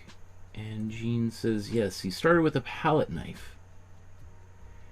And Singh says, good night, everyone. I'm definitely going to try this. Looks brill, Michael. Thanks so much, Senga. Have a great night. Sweet dreams.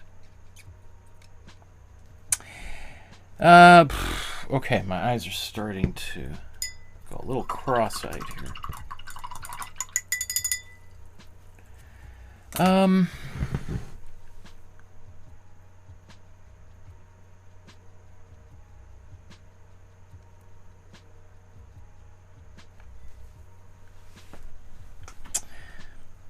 So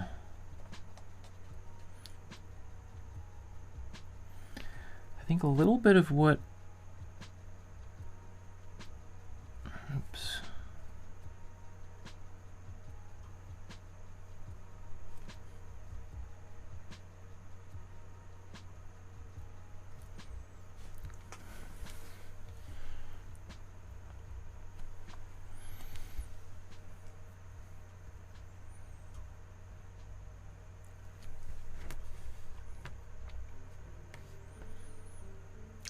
I mean, man, there's some, the colors and the subtlety of, I mean, making that background in these work. You could see that I'm fiddling pretty hard over here.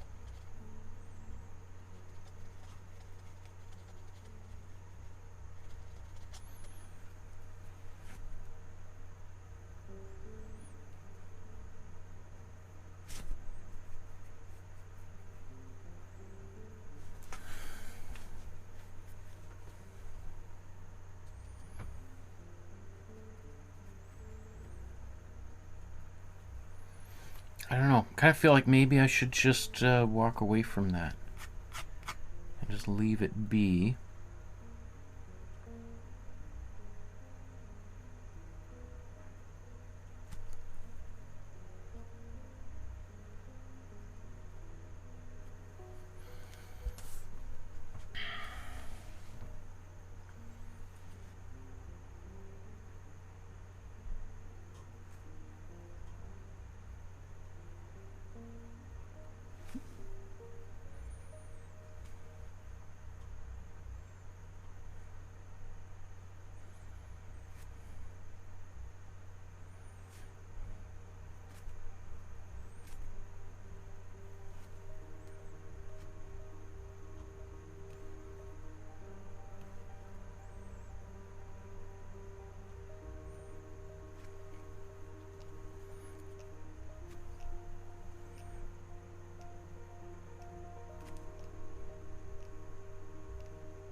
Okay, I think even though those colors aren't all right,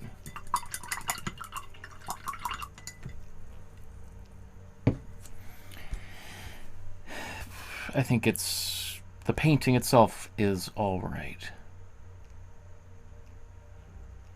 Right?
Okay, so now I'm just, in fact, let's just...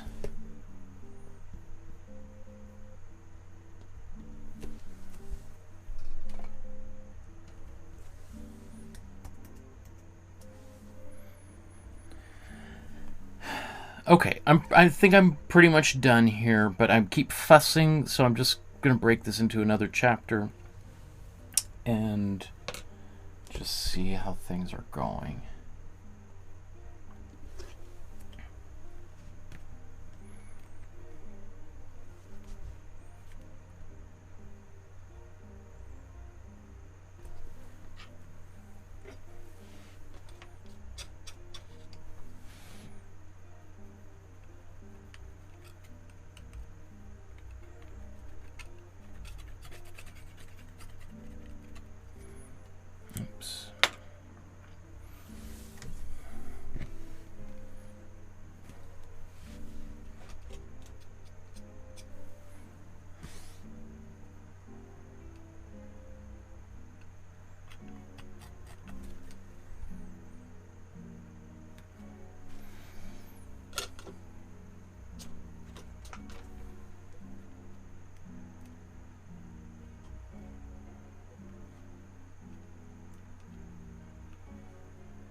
Keep fussing in this area, Michael. You just gotta let it go, Michael.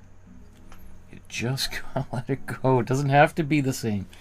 Doesn't have to be the same, Michael.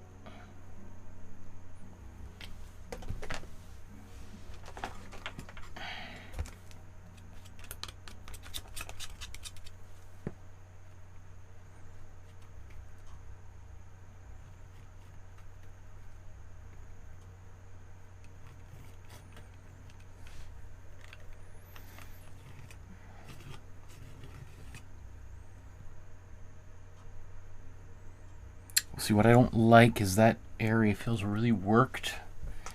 And there's lots of other areas that don't feel, that just feel barely touched.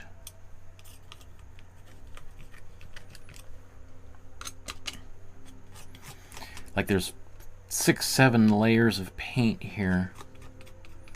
And there's, in other areas of the painting, there's barely one. So I do feel like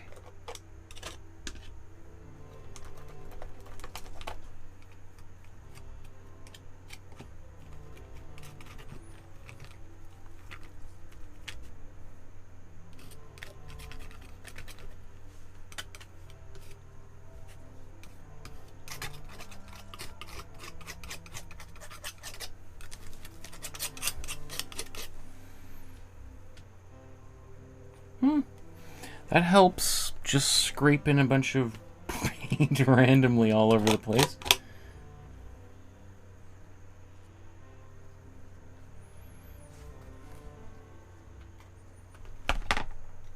It would be delicious, wouldn't it? This be a delicious painting to eat. Yum, yum, yum, yum.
To paint on a cake, interesting.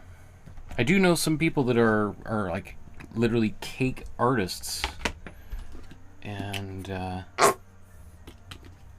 is something to see, like somebody who really knows how to decorate a cake. I mean, there's the show on Netflix now about all that, right?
Okay. Let's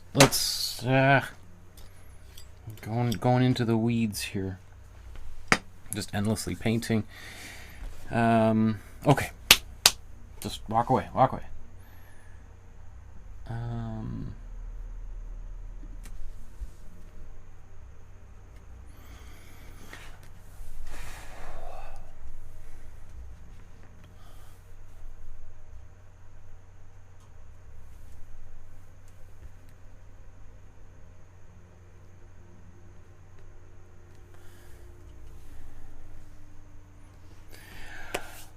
Okay. I could work on this painting for another 2 hours, just fiddling and fiddling and fiddling. But I think I'm happy enough that I can walk away. Does it look like the original? There's some major differences, but let's see how we did.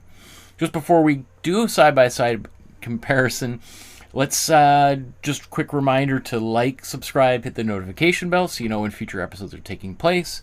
My schedule, as it has been for years, is kind of all over the place, so the best way to find out is by hitting that notification bell. So as soon as I upload something, you'll know when it's about to go live.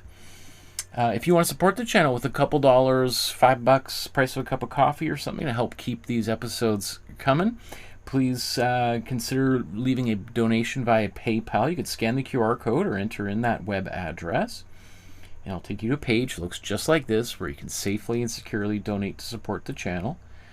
If you want to send an e-transfer or check in the mail, letter, package, whatever it is, my email is on the Facebook group, which I'll mention here in a moment, as well as my website. Those links are down below to find those. Speaking of the Facebook group, here's the link to the Facebook group. Scan this or enter in one of those web addresses on the screen. It's also the first link in the description below. And that takes you to here. We're doing our next free bonus feedback episode in about 2.5 weeks or so, towards the end of February. And I would love to see what you've created today, whether it's this painting by LeRoy Neiman of Jackie Robinson or something else. Let's see how you did. So, once again, here's our painting. There's the original, and there's my version side by side. Oh, it looks a little bit more washed out. Interesting. I haven't seen this on the big screen in a while. Okay.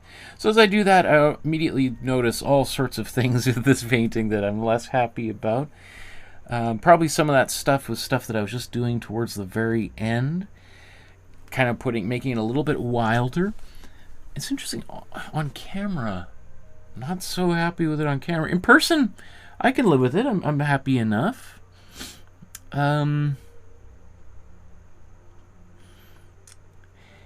It's important to remember that this is way outside my comfort zone. Painting with a palette knife, not something I'm comfortable with, but that's okay, and that's a good place to be. Is trying, experimenting, doing things that are a little bit different. Having used that palette knife for the past few hours, it is kind of fun just to see the textures that get built up. It behaves totally different than paint, or paintbrush, I should say. Yeah, I mean, everywhere I look, I see differences in color, differences in shapes of color. I mean, that elbow is, I mean, my goodness. So this is one of those paintings where it's just lots of differences. Where should we go?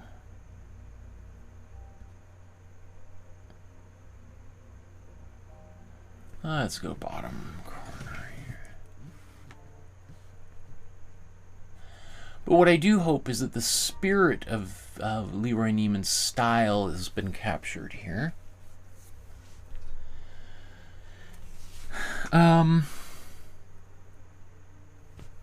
I actually quite like how that turned out. You know, we look at them up close. So I use palette knife to do, let's say, 70% of this painting, and then I did, let's say, the entire painting in palette knife to start for the first background and foreground layers, and then I started progressively using a little bit more and more brush, and then palette knife kind of to blend in some of those brush strokes. and it's kind of fun to see kind of the way that, because the paintbrush hairs kind of go up and down, whereas a palette knife just glides along the surface, and it creates just a totally different kind of look. And yeah, I like how that turned out, especially down in that area. That's successful. At least there's something working, right? You gotta take your your hits where you can get them, right? Baseball term, right? It's all about the final score. Hippie at her says, "Thank you, Michael. I'm inspired to try palette knife. I think it's a brave move to give it a go." Awesome. I would think that would be awesome. I would love to see your version. Okay, down here, same sort of thing. I omitted his signature there. We could put it, but I'm kind of running late on time here. As I mentioned, these arms are just spectacularly well done with the level of balancing color here is something that I really struggled with. I kind of maybe over-defined, especially this left arm. Some of these things that are hard to do, I think those are drips from paint that he might even just thrown splattered paint at the surface to get it started.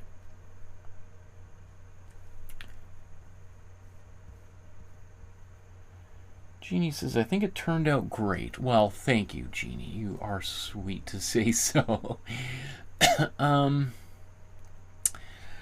Yeah, I was... part of what was frustrating me is because these colors are getting so thick, mixing colors that would stay true once I got on the... Like, I could mix them on the palette. Once I start applying them here, they start mixing into the other colors and get darker or lighter, and that was super frustrating. So this is definitely a challenge because I had to give up so much control here, and I didn't realize how much of a control freak I am. Yeah, that's okay.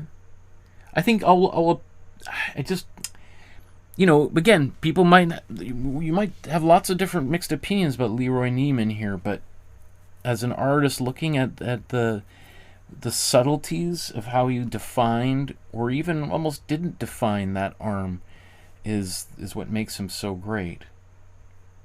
At least according to myself. You know, again, we talked at length about how the majority of the art world has pure disdain and disgust for his work, but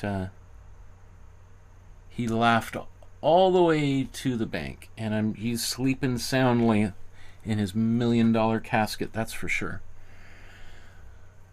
Some of these colors, those are pretty late additions, all of that pink up there, but I think it turned out. I definitely had to do something after having worked this area by the hands so much. Let's go all the way over here to the top corner. One thing that, I mean, even look at this, how that bat is just barely defined, right? That's interesting. I didn't even notice that up close. I could have put more colors in the bat, but I think because I was struggling with all of these different colors, just making it one big solid, roughly solid shape was, I think, what I had to do. Maybe the bat is a little bit long. I could have cut it off a little bit there. That might be the... I don't know. I'll have to live with it. Just see, does that bat feel like... Could be way too long. That's a fix for another day, I think. So then maybe let's just finish up here with the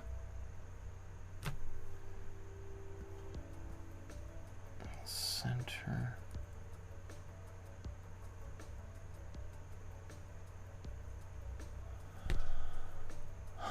Yeah, I mean, I definitely would say that his original painting, it was much larger than this, so being able to get all those little details much easier for him than me. So definitely my picture here of Jackie Robinson is just kind of a generic man, right? I don't know about any specificity I was able to capture here, so I'm not going to beat myself up on about that. You'll notice I left the teeth just blank. I just left them white. If I started to divide those into teeth, I mean, it would look terrible. So I'm happy leaving it like that. I actually am happy with the way that the Dodgers script turned out on the chest. That was actually, maybe if anything, the place I was most worried about in this painting, that looking kind of sloppy. So that's actually kind of good. I mean, it is kind of sloppy, but that's, again, the genius of Neiman is how do you make something sloppy and yet good, right, or acceptable.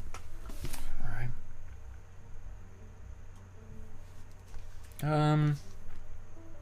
Okay.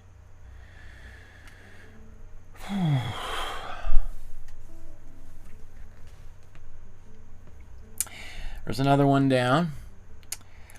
Well, thank you everyone for painting along with me, keeping me company. This one was a challenge and it was fun, and yeah, way outside of my comfort zone. So I'm super interested to see what you did, and if you struggled with it, just know that you are nothing wrong with you. This could be a challenge for sure.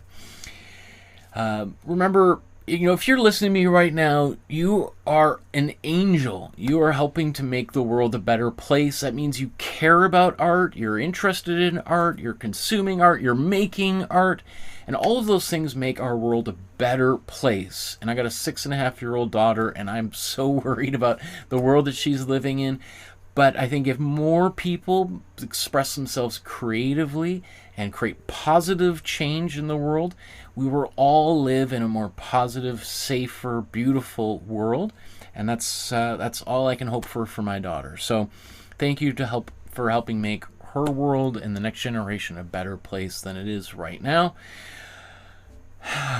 We'll see you guys. I might do another episode next couple days. I'm not sure. We'll have to see how time goes. Okay. Have a great night, everybody. We'll see you again very, very soon.